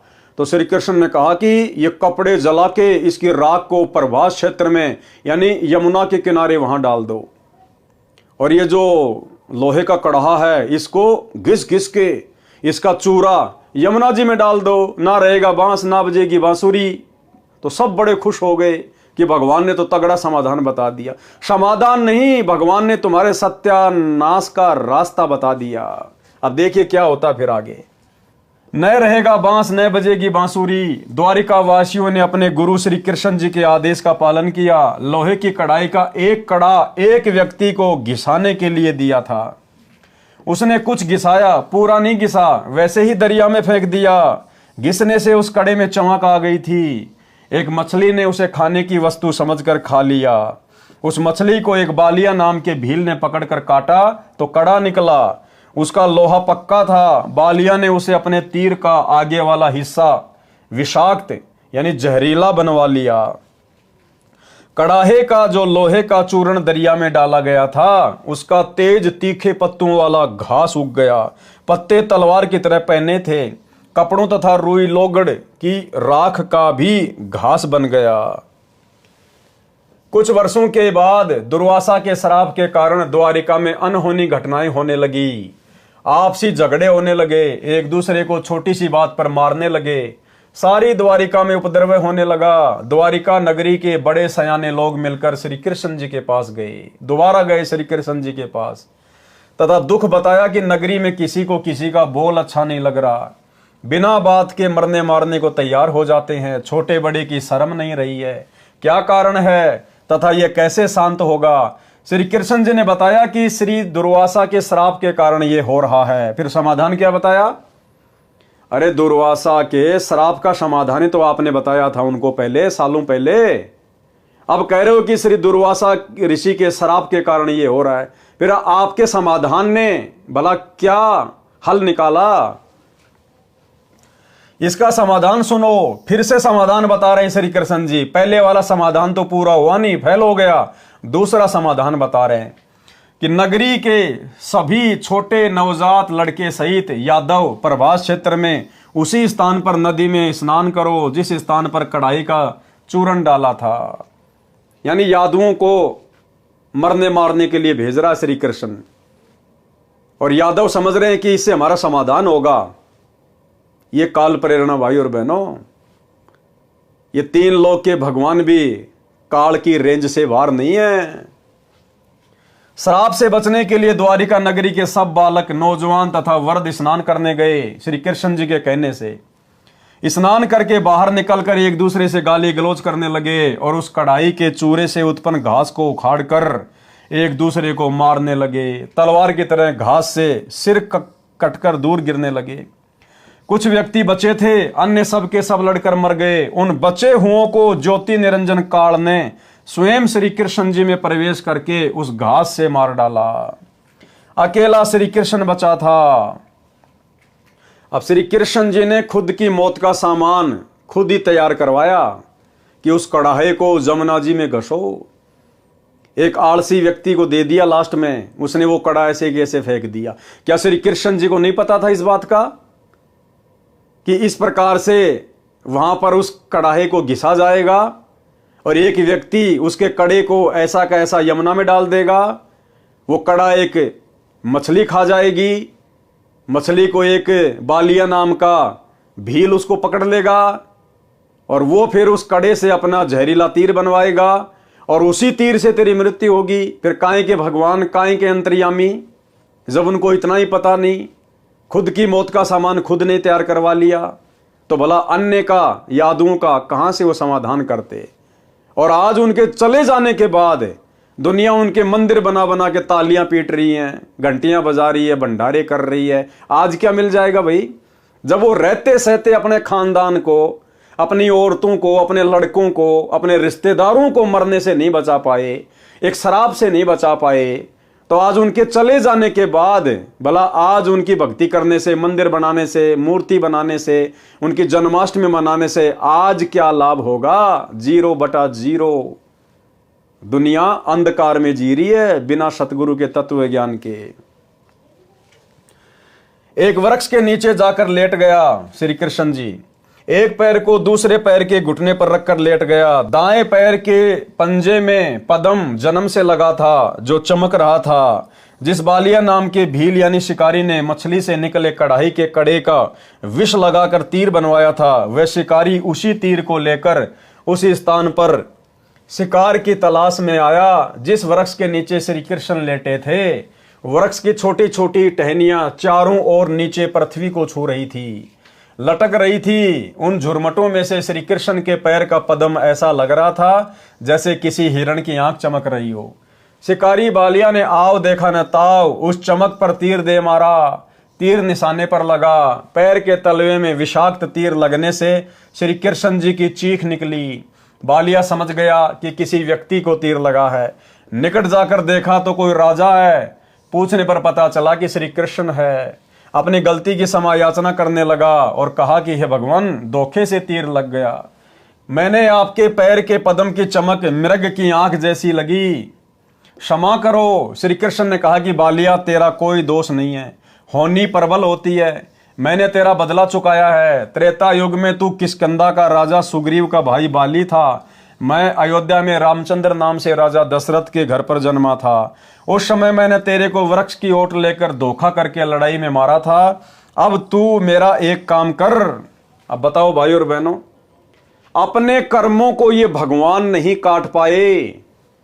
त्रेता में श्री रामचंद्र जी अर्थात श्री विष्णु भगवान ने धोखे से पेड़ की ओट लेकर बाली को मारा। उसका बदला श्री कृष्ण रूप में द्वापर में देना पड़ा, अर्थात अपना वो किया हुआ कर्म भोगना पड़ा। जब ये भगवान अपना कर्म नहीं काट सकते तो इनकी भक्ति करने से आप और हमारे कर्म, आप और हमारे पाप कैसे कट जाएंगे? कॉमन सेंस की बात है। ये तो समर्थ काटेगा और लाखों के काट रहा है। अब तू मेरा एक काम कर, द्वारिका में जाकर बता दे कि सर्व यादव दुर्वासा के श्रापवश आपस में लड़कर मर गए हैं। कुछ समय उपरांत द्वारिका की स्त्रियों की भीड़ लग गई, हाहाकार मच गया। पांडव श्री कृष्ण के रिश्तेदार थे, वे भी आ गए। श्री कृष्ण ने अर्जुन से कहा कि आप सर्व गोपियों यानी यादवों की स्त्रियों को अपने पास ले जाना, या कोई नर यादव नहीं बचा है। आसपास के भील इनकी इज्जत खराब करेंगे। पांडवों से कहा कि तुम राज्य अपने पुत्र को देकर हिमालय में जाकर घोर तप करो और अपने युद्ध में किए गए पापों का नाश करो। अर्जुन ने पूछा, भगवान एक प्रश्न आज मैं आपसे करूंगा, आप सत्य उत्तर देना। आप अंतिम श्वास गिन रहे हो, झूठ मत बोलना। श्री कृष्ण ने कहा कि प्रश्न कर। अर्जुन बोला, आपने गीता का ज्ञान कुरुक्षेत्र के मैदान में महाभारत युद्ध से पहले सुनाया था। उसमें कहा था कि अर्जुन तू युद्ध कर ले, तुम्हें कोई पाप नहीं लगेंगे, तू निमित्त मात्र बन जा, सब सैनिक मैंने मार रखे हैं, तू युद्ध नहीं करेगा तो भी मैं इन्हें मार दूंगा। जब युधिष्ठिर को भयंकर शोपन आने लगे, आपसे कारण जाना तो आपने बताया था कि युद्ध में किए बंधुघात के पाप के परिणाम स्वरूप कष्ट आया। समाधान यज्ञ करना बताया। उस समय मैं आपसे विवाद नहीं कर सका क्योंकि भाई की जिंदगी का सवाल था। आज फिर आपने वही जख्म हरा कर दिया। इतनी झूठ बोलकर हमारा नाश किस लिए करवाया? कौन से जन्म का बदला लिया? श्री कृष्ण ने कहा, अर्जुन तुम मेरे अजीज हो, होनहार बलवान होती है। गीता में क्या कहा उसका मुझे कोई ज्ञान नहीं।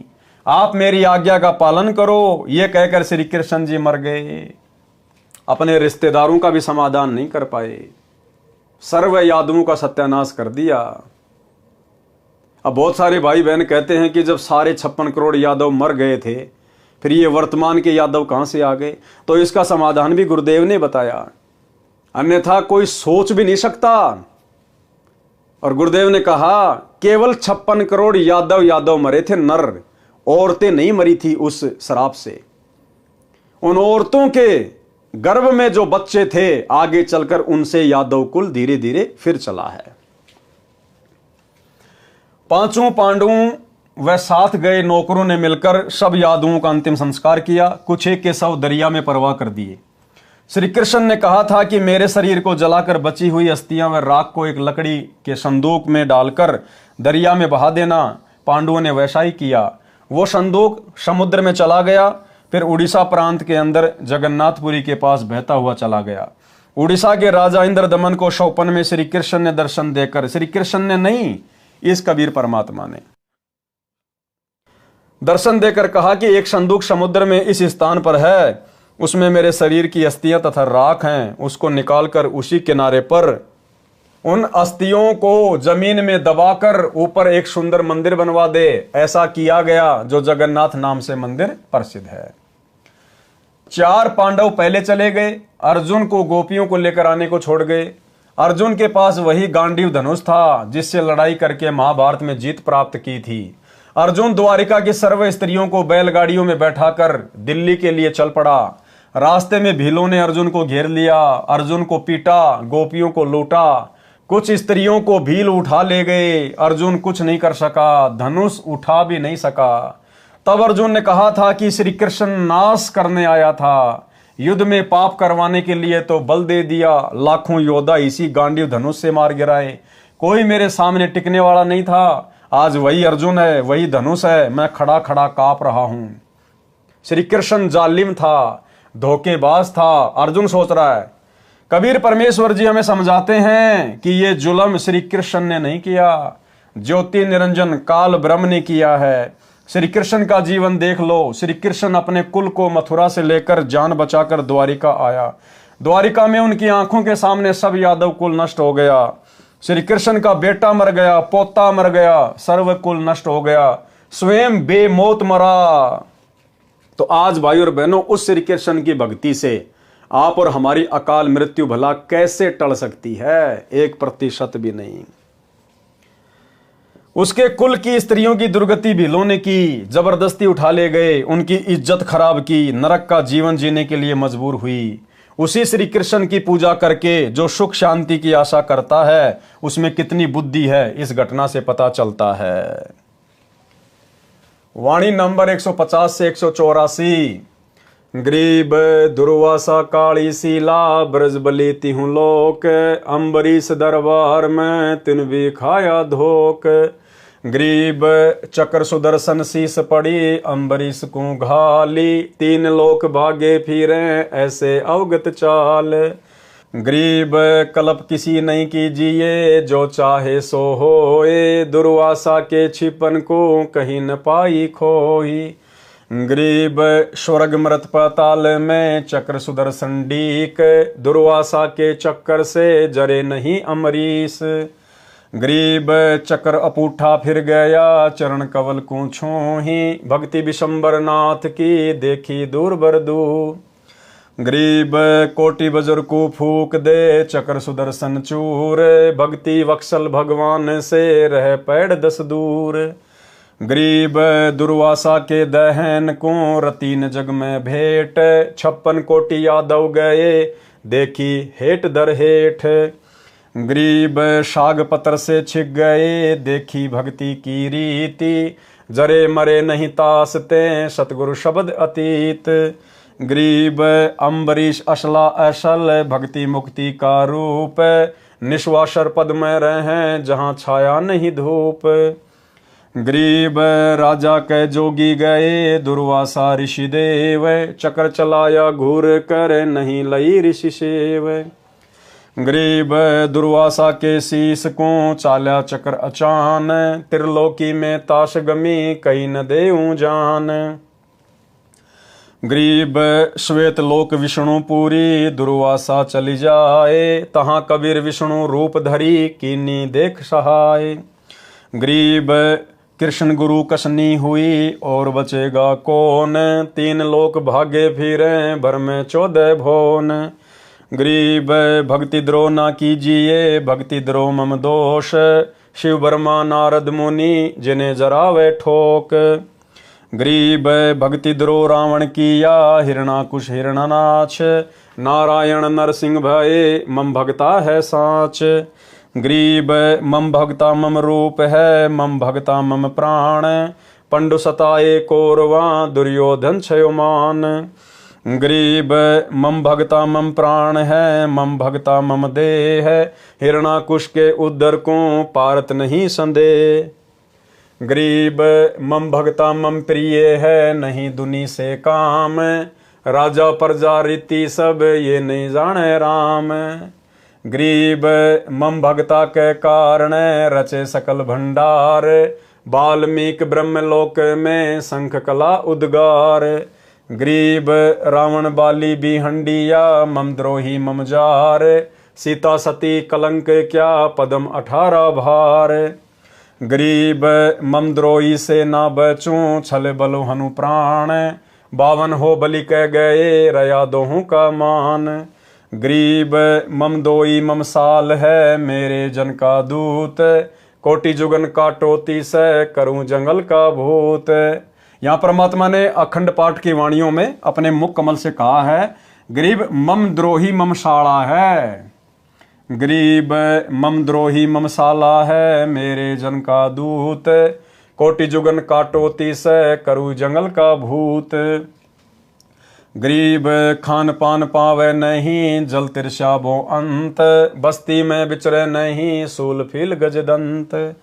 गरीब मम द्रोही मम साला है मारो रज रज बीन, भवन सकल अरुलोक सब करो प्राण तिक्षीण। गरीब अर्धमुखी गर्भवास में हरदम बारंबार, जूनी भूत पिशाच की जब लग सृष्टि संहार। गरीब गर्भ जूनी में त्रास दूं जब लग धरणी आकाश, मारो तुस तुस बिन करी नहीं मिटे गर्भवास। गरीब प्राण निक दूं तास के 86 सृष्टि संजोग, संत 57 कल्प युग तासिर दीर्घ रोग। गरीब विष्णु ब्रह्मा शिव सुनो और शनकादिक चारी, 88 सहस जलेब में यामति मूड गंवारी। गरीब चक्र चले दुर्वासा परी, मैं बख्शो नहीं तो ही मम द्रोही तू दूसरा चरण कवल ऋषि जो ही। गरीब दुर्वासा बोले तहाँ सुनो भक्ति के ईश, सुरग ऋषातल लोक सब तुम पूर्ण जगदीश। गरीब तुमरे दर छूटे नहीं चक्र सुदर्शन चोट, कहाँ खंदाओ ईश जी बचो कौन सी ओट। गरीब अम्बरीश दरबार में जाओ निरसंदेह है, काल घटा पूठी पड़े ममद्रोही मुखे। गरीब दुर्वासा मृत्यु लोक को तुम जाओ तत्काल, ज्ञान ध्यान शास्त्रार्थ तजो बाद विद्या जंजाल। गरीब जब तप करनी काल है, बिन भक्ति बंधान, एक ही केवल नाम है, सो देवेंगे दान। गरीब मान बड़ाई कूकरी, डिगडम फाण करंत, जिनके उर में ना बसो, जम छाती तोरंत। सारांश, सतयुग में अमरीश नाम के एक धार्मिक राजा हुए। वही आत्मा त्रेता युग में राजा जनक हुए, जो सीता जी के पिता थे। वही राजा अमरीश अब राजा जनक वाली आत्मा कलयुग में श्री नानक देव सिख धर्म के प्रवर्तक हुए। और भाई साहब, वो नानक जी अभी तक पार नहीं हो पाए, क्योंकि पार होने का समय तो भाई और बहनों कलयुग की बिचली पीढ़ी है। नानक जी भी 64 लाख आत्माओं में से एक थी, और 64 के 64 लाख भाई और बहनों 650 साल पहले गुरु को परमात्मा ना मानकर फैल हो चुके थे। तो श्री नानक जी भी अभी तक यहीं फंसे पड़े हैं। और भाई और बहनों, हिसार जेल से आए हुए विशेष संदेश नंबर 74 में गुरुदेव भगवान ने बिल्कुल क्लियर कर दिया कि श्री नानक जी का वर्तमान में जन्म हो चुका है और उनको नाम दीक्षा भी मिल चुकी है। परमात्मा ने उस आत्मा का जिक्र किया कि सतयुग में वो राजा अमरीश था, त्रेता में राजा जनक था, और 650 साल पहले बाबा नानक के रूप में जन्मा। और अब वर्तमान में अगर अब परमात्मा उसको शरण में ना लेता तो फिर से 84 में जाता। गुरुदेव कह रहे हैं अब यदि वर्तमान में परमात्मा उनको शरण में ना लेता, उनको नाम ना देता, तो 84 में जाता। तो भाई और बहनों, नानक जी की आत्मा अभी भी यही फंसी पड़ी है, क्योंकि ये कलयुग की बिचली पीढ़ी का टाइम ही मोक्ष का मेन टाइम है। अब है वो समय, अब परमेश्वर उन सभी आत्माओं को पुनः मौका देंगे मानव जन्म देकर। किसी भाई बहन को शंका ना हो जाए, कहीं उस गुरुद्रोही की तरफ ध्यान चला जाए जो वर्तमान में गुरुद्रोही की भूमिका में है। संजय दिल्ली वाला पूर्णतया अपने आप को ही परमात्मा मान चुका है, तत्वदर्शी संत मान चुका है कि मैं नानक जी की आत्मा हूं। नानक जी की आत्मा को परमात्मा इस कलयुग की बिचली पीढ़ी में गुरु पद देने के लिए, पाखंड में उलझाने के लिए जन्म नहीं देगा, भक्ति के लिए जन्म देगा। उसके अंदर तो किसी प्रेत की आत्मा है जो सारे उससे उल्टे कर्म करवा रही है, उसको गुरुद्रोही की पदवी पे लाके छोड़ दिया। नानक की आत्मा परमेश्वर की शरण में आ चुकी है। गुरुदेव ने इस 74 नंबर की ऑडियो में बिल्कुल क्लियर कर दिया है, एक बार सुन लीजिए। 3 लोक का राज जय जीव को कोई दे, लाख बधाई क्या करे जय नहीं नाम थे नहीं। जैसे राजा अमरीश राजा थे और वो भक्ति ना करी तो करनी चाहिए थी, मर गया, राज छूट गया। कोई पुण्य शेष रह रहे थे, फिर राजा जनक बन गया, भक्ति से फिर बाबा नानक बन गया। अरीब जब नाम ना मिलता तो 84 में जाते और फिर ये जीवन भी ऐसे नष्ट हो जाता। अरीब जब नाम ना मिलता तो 84 में जाते और फिर ये जीवन भी ऐसे नष्ट हो जाता। अरीब जब नाम ना मिलता तो 84 में जाते और फिर ये जीवन भी ऐसे नष्ट हो जाता। तो भाई और बहनों, क्लियर हो गया। परमात्मा ने उसके सारे जन्म गिना दिए, नानक जी वाला जन्म भी बता दिया कि फिर उसको नानक जी का जन्म मिला। और अब वर्तमान में यदि परमात्मा उसको नाम ना देते, उसको शरण में ना लेते, तो 84 में जाता। इसका मतलब वर्तमान में वो आत्मा जन्म ले चुकी है और गुरुदेव भगवान की शरण में आकर अपनी भक्ति कर रही है। राजा अमरीश के इष्ट देव श्री विष्णु जी थे, किसी गुरु जी से दीक्षा लेकर साधना करते थे। राजा अमरीश भक्ति को प्राथमिकता देते थे, उनके लिए अन्न जल का संयम रखते थे कि मन भक्ति में लगे। भगत अमरीश ने महीने के आहार का नियम बना रखा था, वे प्रतिदिन 1 रोटी कम खाते थे। उस समय मानव शरीर लंबा चौड़ा होता था, मानव की लंबाई 100 फुट के आसपास होती थी। इसके अनुसार मोटाई भी अधिक होती थी, भोजन की खुराक भी अधिक होती थी। गुरु जी ने एकादशी का व्रत रखना भी भक्ति कर्म बता रखा था। अमरीश को वेद ज्ञान भी था, उनकी आत्मा मानती थी कि व्रत रखना वेद में नहीं लिखा है। गुरु को भी नाराज नहीं करना चाहा, इसलिए अपने आहार को इस प्रकार नियमित किया कि एकादशी को भोजन न करना पड़े। जैसे एक दिन में पेट भरने के लिए सामान्य तौर पर 11 रोटी भोजन करते थे, तो उसको प्रतिदिन इस तरह कम करते थे कि एकादशी को बिल्कुल न खाना पड़े।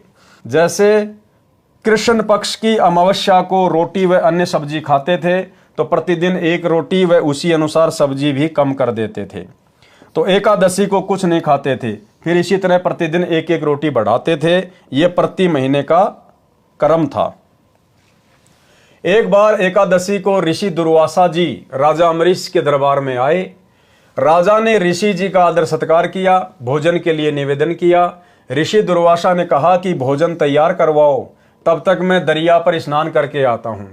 ऋषि जी को लौटने में देरी हो गई। राजा अम्बरीश के गुरुजी ने राजा को व्रत समापन करने को कहा। अम्बरीश ने विचार किया कि ऋषि दुर्वासा के आने पर ही जल आचमन करूंगा, परंतु ऋषि नहीं आए। गुरुजी ने एकादशी समाप्त होने से पहले जल का आचमन अम्बरीश को करवा दिया। ऋषि दुर्वासा लौटे तो अम्बरीश से कहा कि आप भी हमारे साथ बैठकर खाना खाओ। अम्बरीश ने सब बात बताई कि आज मेरा एकादशी का व्रत था। एकादशी आज के दिन 11 बजे समाप्त हो गई है। इससे पहले एकादशी के व्रत को समापन करना अनिवार्य था। मैंने जो खाना था खा लिया, अब आज कुछ नहीं खाना है। ऋषि दुर्वासा तो क्रोध से भरे रहते थे। अम्बरीश से कहा कि तेरे घर पर ऋषि आए हैं, तूने ऋषियों से पहले भोजन करके हमारा अपमान किया है। यह कहकर ऋषि ने राजा को उपदेश दिया कि यह कर्मकांड वेद विरुद्ध है, इसे नहीं करना चाहिए, व्यर्थ है। राजा ने कहा जो आपकी आज्ञा। ऋषि दुर्वासा बिना आहार किए ही चला गया। अगली बार भी दुर्वासा जानबूझकर बकवाद करने के लिए एकादशी को आया। राजा ने उसी तरह एकादशी का व्रत समापन किया। ऋषि जानबूझकर उस दिन और देर से स्नान करके आए। खाने के समय राजा के साथ बैठकर भोजन करने का आदेश दिया।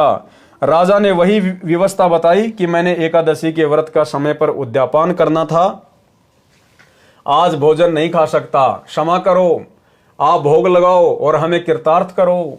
ये उत्तर राजा का सुनकर ऋषि दुर्वासा आग बबूला होकर बोला, मैंने तुझे एकादशी का व्रत न करने को कहा था, आपने मेरा अपमान किया है। राजा ने कहा कि ऋषि जी, मैं व्रत नहीं रखता, ये तो अंजल का संयम बनाकर साधना करता हूं। परंतु ऋषि दुर्वासा ने सुदर्शन चक्र को आदेश दिया कि राजा का सिर काट दे।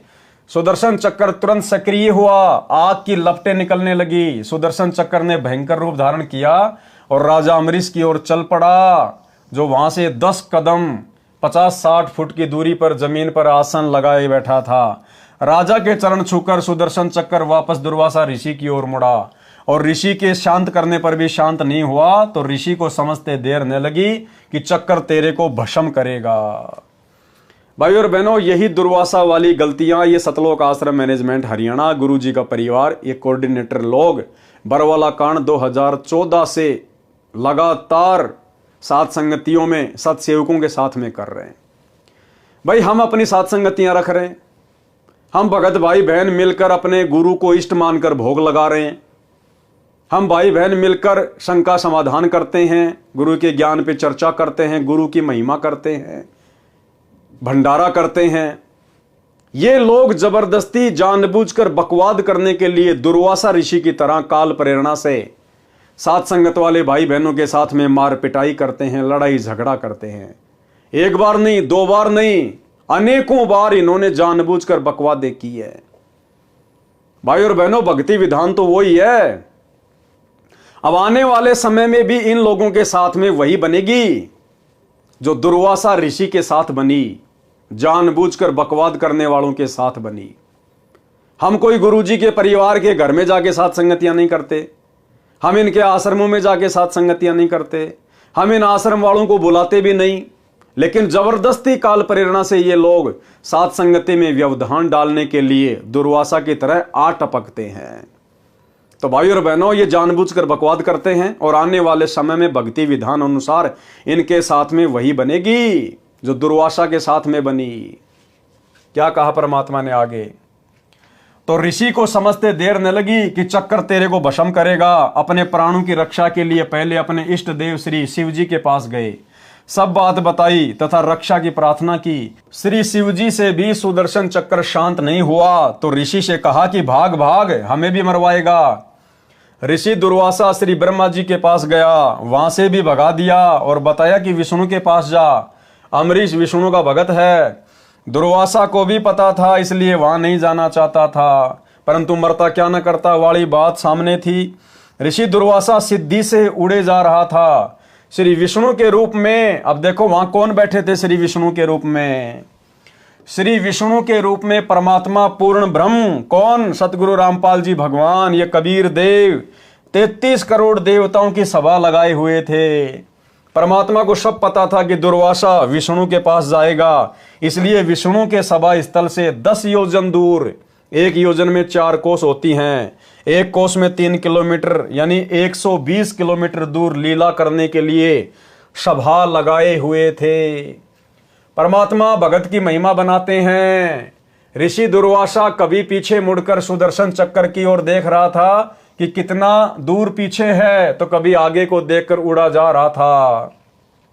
जैसे भगवान शंकर भस्मासुर को देख देख कर आगे की ओर भगा जा रहा था। परमात्मा के दरबार में पृथ्वी पर चलकर दौड़कर गया। तब परमात्मा ने पूछा कि ऋषि जी कैसे स्पीड खींच रखी है, यह सुदर्शन चक्कर तेरे पीछे पीछे किस कारण से लगा है? भाई और बहनों, सुकर्मी पतिव्रता के अंग की वाणी। और फिर परमात्मा ने समाधान बताया उसको कि भैया मेरे भगत के साथ में अगर बकवाद करोगे तो तुम्हारा यही असर होगा, और वापस जाओ, मेरे भगत से समायाचना करो, उसके पैर पकड़ो, नाक रगड़ो, तब तुम्हें इस कर्म दंड से माफी मिलेगी, नहीं तो तेरा सुदर्शन चक्कर गर्दन उतारेगा तेरी। अब वो मरता क्या ना करता, अब उसको विश्वास भी नहीं हो रहा था कि भगवान मैं भी आपका पुजारी, अम्बरीश भी आपका पुजारी, फिर ये सुदर्शन चक्कर अम्बरीश ही कैसे शांत करेगा यदि आप नहीं कर रहे तो। लेकिन परमात्मा ने तो अपने भगत की महिमा बनानी थी। सुकर्मी पतिव्रता के अंग की वाणी से, वाणी नंबर 95। गरीब बूझे बिशंबर नाथ, चक्कर क्यों चोट चलाई, क्या गुस्ताखी कीनी, कथा मोहे बेग सुनाई। अर्थात परमात्मा ने विष्णु रूप में ऋषि दुर्वासा से पूछा कि सुदर्शन चक्कर ने आपके ऊपर आक्रमण किस कारण से किया, शीघ्र बताओ क्या शरारत की है। दुर्वासा ने बताया, वाणी नंबर 96 से 100। गरीब अम्बरीश मृतलोक बसै, एक राजा सोचा, करे एकादश व्रत, ज्ञान कछु अधिक ऊंचा। गरीब हम कीन्या ब्रह्म ज्ञान, उन्हें सरगुण उपदेशा, छाड़ एकादश व्रत, कहा हम लग्या अंदेशा। गरीब हम दीन्या चक्कर चलाई, काटी सिर इसका लीजे, ओ चक्कर पग छूही उलट करी, दिग्विजय कीजे। गरीब हम भागे भय खाई, चक्कर छूटे गए नारा, 3 लोक में गवन किए, राखे नहीं किने अधारा। गरीब अब आए तुम पास, जान राई जानत सोई, हमको ल्यो छिपाई, चक्कर मारे नहीं मोही। सारांश, मृत लोक यानी पृथ्वी के ऊपर अम्बरीश नाम का एक सच्चा सोचा राजा निवास करता है। वह एकादशी का व्रत करता है, परंतु उसका ज्ञान उत्तम है। सारी सच्चाई बता दी वहां तो उसने। मैंने उनको ज्ञान समझाया और कहा कि आप एकादशी का व्रत त्याग दो, परंतु राजा अपनी बात को ऊपर रखते हुए अपना ज्ञान बोलने लगा। इससे मुझे क्रोध आ गया। मैंने सुदर्शन चक्कर को आज्ञा दी कि राजा अम्बरीश का सिर काट दे। सुदर्शन चक्कर चला और राजा के चरण छूकर उल्टा मेरे को मारने के लिए चल पड़ा। मैं डरकर भागा, 3 लोकों में रक्षा के लिए गया, परंतु किसी ने शरण नहीं दी। हे जानी जान, अब मैं आपकी शरण में आया हूं, मेरे को छुपा लो, सुदर्शन चक्कर मुझे मारे ना, मेरी रक्षा करो। भाई और बहनों, ऐसी बात नहीं है। परमात्मा ने कहा कि सुदर्शन चक्कर को विष्णु भी शांत कर सकता था, ब्रह्मा भी कर सकता था, लेकिन वो सुदर्शन चक्कर श्री विष्णु जी ने नहीं छोड़ा था। वो सुदर्शन चक्कर श्री ब्रह्मा जी वाला नहीं था, शंकर जी वाला नहीं था। वो सुदर्शन चक्कर तो पूर्ण ब्रह्म परमात्मा कबीर देव सतगुरु रामपाल जी भगवान ने छोड़ा था, और उनके द्वारा छोड़ी गई शब्द शक्ति को उनके अलावा कोई भी नहीं रोक सकता। वाणी नंबर 101 से 103, 107 से 111, 115। गरीब हंसे विशंबर नाथ, ऋषिजन तू ज्ञान हीना, अम्बरीश दरबार तुम क्यों दिग्विजय कीना। गरीब अम्बरीश रणधीर, सती सूरा सतवादी, तुम दुर्वासा देव फिरो ज्ञानन के वादी। गरीब निर्गुण सरगुण भक्ति सब उनके हैं देवा, उर में रहे छिपाई कहे कोनन से भेवा। गरीब तुम ऋषि जाओ बेगी अमरीश दरबारा, दुध बाद मिटी जाही हो तुम्हारा निस्तारा। गरीब चरण कमल चितलाई पढ़ो उनके दरबारा, वे कल्प वृक्ष स्वरूप कष्ट के मोचन हारा। गरीब जब ऋषि चले बिचारी चूक हमरी ही निकशी, चक्र सुदर्शन गैल जान अमरी सही बख्शी। गरीब बोले राजा बैन सुनो दुर्वासा देवा, ना कछु हमरे दोष तुम्हारा तुमको लेवा। गरीब राजा दो आशीष पीठ पर हाथ लगाओ, चक्र सुदर्शन पकड़ी धरो मेरे मस्तक लाओ। गरीब अम्बरीश को चक्कर पकड़ी शीतल चक्कर कीन्या, जब ऋषि दई आशीष सही राजा पर बीना। पारक के अंग से वाणी। गरीब दुर्वासा काली सीला बजरबली तिहु लोक, अम्बरीश दरबार में तिन भी खाया धोक। गरीब चक्र सुदर्शन शीस परी अम्बरीश को घाल, तीन लोक भागे फिरे ऐसी अवगत चाल। गरीब कल्प किसी नहीं कीजिए जो चाहे सो होए, दुर्वासा के छिपन को कहीं न पाई खोई। गरीब स्वर्ग मृत पाताल में चक्र सुदर्शन डीक, दुर्वासा के चक्कर से जरे नहीं अमरीश। गरीब चक्र अपूठा फिर गया चरण कवल को छू ही, भक्ति विशंबर नाथ की देखी दूबर दू। गरीब कोटि बजर को फूक दे चक्र सुदर्शन चूर, भक्ति बच्छल भगवान से रहे पैड़ 10 दूर। गरीब श्वेत लोक विष्णुपुरी दुर्वासा चली जाए, तहां कबीर विष्णु रूपधारी कीनी देख सहाय। गरीब दुर्वासा बोले तहां सुनो भक्ति के ईश, स्वर्ग ऋषातल लोक सब तुम पूर्ण जगदीश। गरीब तुमरे दर छूटे नहीं चक्र सुदर्शन चोट, कहाँ खंदाओ ईस जी बचो कौन की ओट। गरीब अम्बरीश दरबार में जाओ निसंदेह, काल घटा पूठी पड़े ममद्रोही मुखे। गरीब दुर्वासा मृत्यु लोक को तुम जाओ तत्काल, ज्ञान ध्यान शास्त्रार्थ तजो बाद विद्या जंजाल। गरीब जब तब करनी काल है बिन भक्ति बंदान, एक ही केवल नाम है सो देवेंगे दान। गरीब मान बड़ाई कूकरी डिम डफान करंत, जिनके उर में ना बैसो जम छाती तोरंत। गरीब दुर्वासा अमरीश कह गए ज्ञान गुण डार, चरण कवल शिक्षा लई तुम ईश्वर प्राण उधार। गरीब बख्शो प्राण दया करो पीठ लगाओ हाथ, उर मेरे में ठंडी होए शीतल कीजे गात। गरीब अम्बरीश में केता हाँ बीन से बदन खुलास, तुम ऋषि मेरे प्राण हो मैं हूं तुमरा दास। गरीब चक्र सुदर्शन शीस धरी दीजो भक्ति की आन, मैं चेरा चरणा रहूं बख्शो मेरे प्राण। गरीब चक्र सुदर्शन पकड़ कर अम्बरीश बैठाए, दुर्वासा पर मेहर करी चलो भक्ति के भाई। अचला के अंग से वाणी। वाणी नंबर 130 से 134।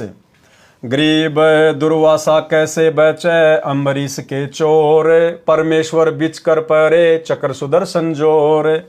गरीब जोरा देखा चक्कर का जब उठे जगदीश, खंड खंड करी नाखी है तोर बगावे शीस। गरीब भक्ति द्रोह काहे किया रेसठ मूड गंवार, चरण कमल तुम धोपी वो अम्बरीश दरबार। गरीब दुर्वासा पूठे फिरे जाया किया प्रणाम, अम्बरीश स्त्र किए चरण कमल का ध्यान। गरीब जय जय जय अम्बरीश तुम जय जय जय भक्ति विशेष, तीन लोक की मांड में रखी हमारी टेक। शुकर्मी पतिव्रता के अंग का सारांश। दुर्वासा के ये वचन सुनकर परमात्मा जी हंसने लगे और बोले कि ऋषि तू ज्ञानहीन है, अम्बरीश के दरबार में झगड़ा क्यों किया। इसी प्रकार आने वाले समय में परमात्मा इनको धमकाएंगे, आश्रम वालों को, कोऑर्डिनेटरों को, अपने बेटा बेटियों को, भाई को, कि नालायकों वो अपनी भक्ति कर रहे थे। अरे वो अपनी कर रहे थे, तुम अपनी कर रहे थे, वो तुम्हारे घर पे आके थोड़ी कर रहे थे, आश्रमों में थोड़ी कर रहे थे। जैसा उन्होंने मेरी भक्ति को समझा वो कर रहे थे। तुमने वहां जाकर व्यर्थ में वाद विवाद क्यों किया, लड़ाई झगड़ा क्यों पैदा किया।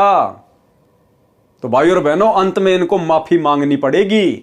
लेकिन ये कलयुग की बिचली पीढ़ी है भाई और बहनों, वर्तमान में परमात्मा की नहीं भक्तों की महिमा नहीं बनाएंगे, वर्तमान में तो गुरुदेव भगवान की ही महिमा बनेगी। और इन मूर्खों ने अपने गुरुदेव से नाक रगड़ रगड़ के अंत में माफी मांगनी पड़ेगी। सतलोक आश्रम मैनेजमेंट वालों ने, गुरुदेव के कलयुगी परिवार वालों ने। दुर्वासा के ये वचन सुनकर परमात्मा जी हंसने लगे और बोले कि ऋषि तू ज्ञानहीन है, अम्बरीश के दरबार में झगड़ा क्यों किया? अम्बरीश राजा तो पूर्ण रूप से मेरे में समर्पित है। जिस प्रकार सत्सेवक भाई बहन अपने गुरुजी में समर्पित होकर साथ संगतियां रखते हैं, सत्य वक्ता हैं यानी ज्ञान आधार से चर्चा करते हैं। हे दुर्वासा, तुम तो ज्ञान के वाद विवाद करने वाले महिमा के भूखे फिर रहे हो। अम्बरीश को निर्गुण तथा सरगुण दोनों प्रकार की साधना का ज्ञान है। हे ऋषि देव, वे उस सर्व ज्ञान को अपने हृदय में छिपाए हुए हैं, कोई जानना चाहता नहीं तो किसको भेद बताएं। हे ऋषि, तुम शीघ्र अम्बरीश के दरबार में जाओ, तुम्हारा सब अज्ञान अंधेरा समाप्त होगा, तुम्हारा कल्याण हो जाएगा। हे ऋषि दुर्वासा, तुम अम्बरीश के दरबार में जाकर उनके चरणों में गिरो, वे संकट के मोचन करने वाले हैं। अचला के अंक की वाणी का सारांश। ठीक इसी प्रकार भाई और बहनों, एक सत्संग में गुरुदेव ने स्पष्ट कर दिया अपनी संगत के लिए भी कि जैसे तुम आपस में झगड़ा करते हो और भले तुम दोनों भगत हैं, भले दो भगत हैं और आपस में झगड़ा कर रहे हैं, दोनों ने नाम भी ले रखा है, और एक भगत बेचारा कुछ नहीं कहता और एक जबरदस्ती उसको परेशान करता है। जैसे हम सत्सेवक भाई बहन कुछ नहीं करते और ये मैनेजमेंट वाले जबरदस्ती हमारे को दुखी करते हैं, परेशान करते हैं। तो परमात्मा ने बताया जो भगत बेचारा शांत है, कुछ नहीं करता, ज्ञान आधार से भक्ति कर रहा है, उसकी तो परमात्मा रक्षा करेगा, और जो जबरदस्ती बकवाद करता है उसका परमात्मा बक्कल उतारेगा, दुर्वासा ऋषि की तरह। ये छोटा सा सत्संग है, सुन लीजिए गुरुदेव के मुख कमल से। इसमें एक बहुत बड़ा नियम है प्रभु का कि सबसे ज्यादा हमें अधीन रहना होगा।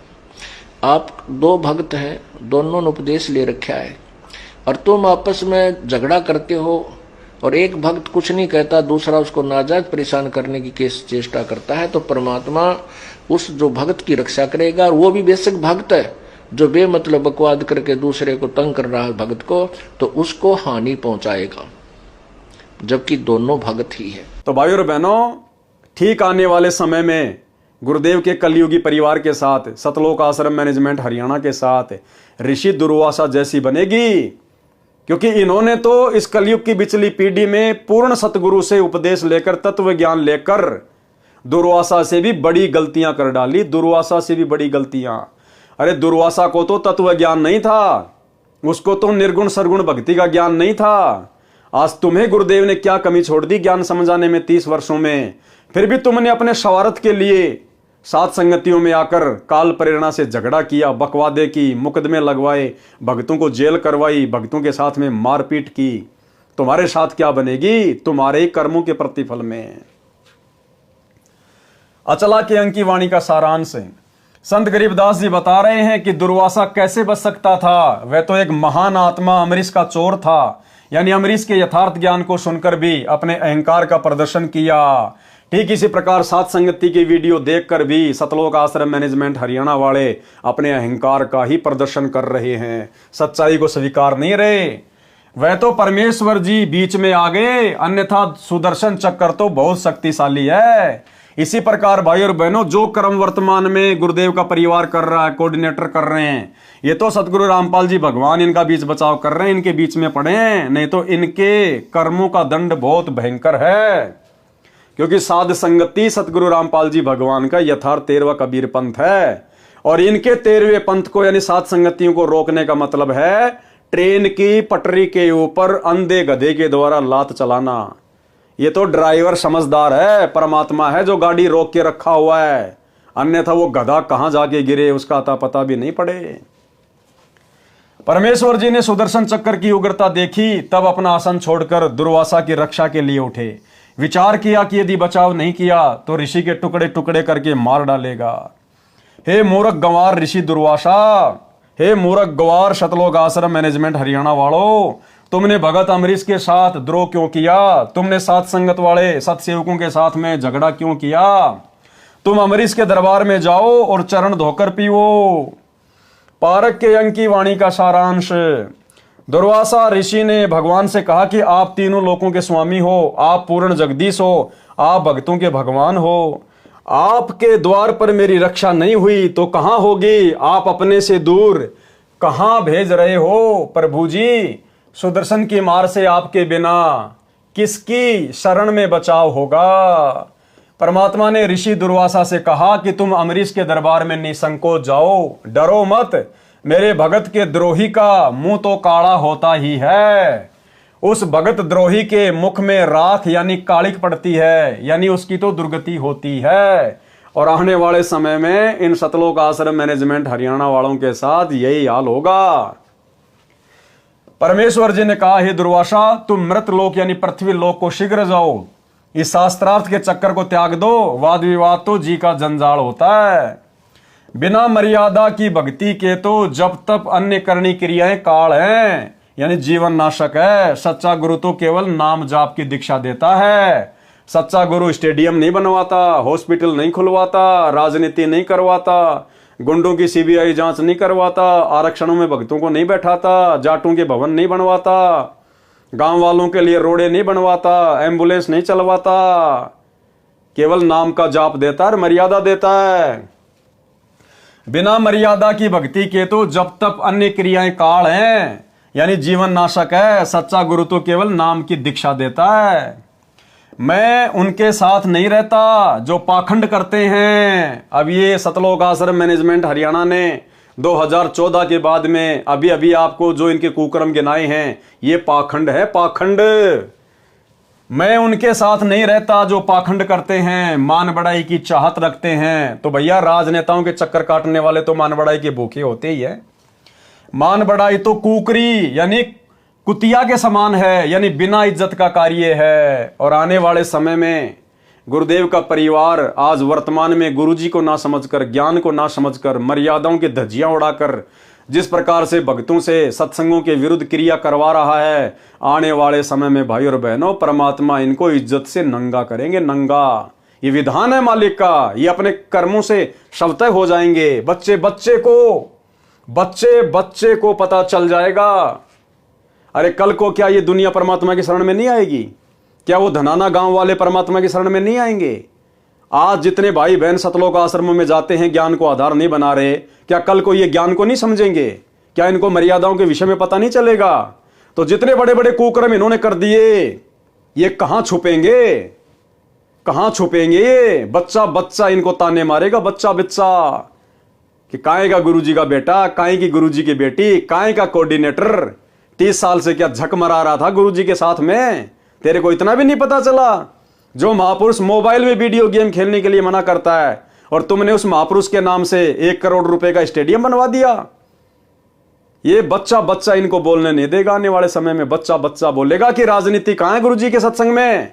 कब गुरुजी ने बीजेपी को वोट डलवाए, कांग्रेस को वोट डलवाए, कब आदेश दिया? दिखा।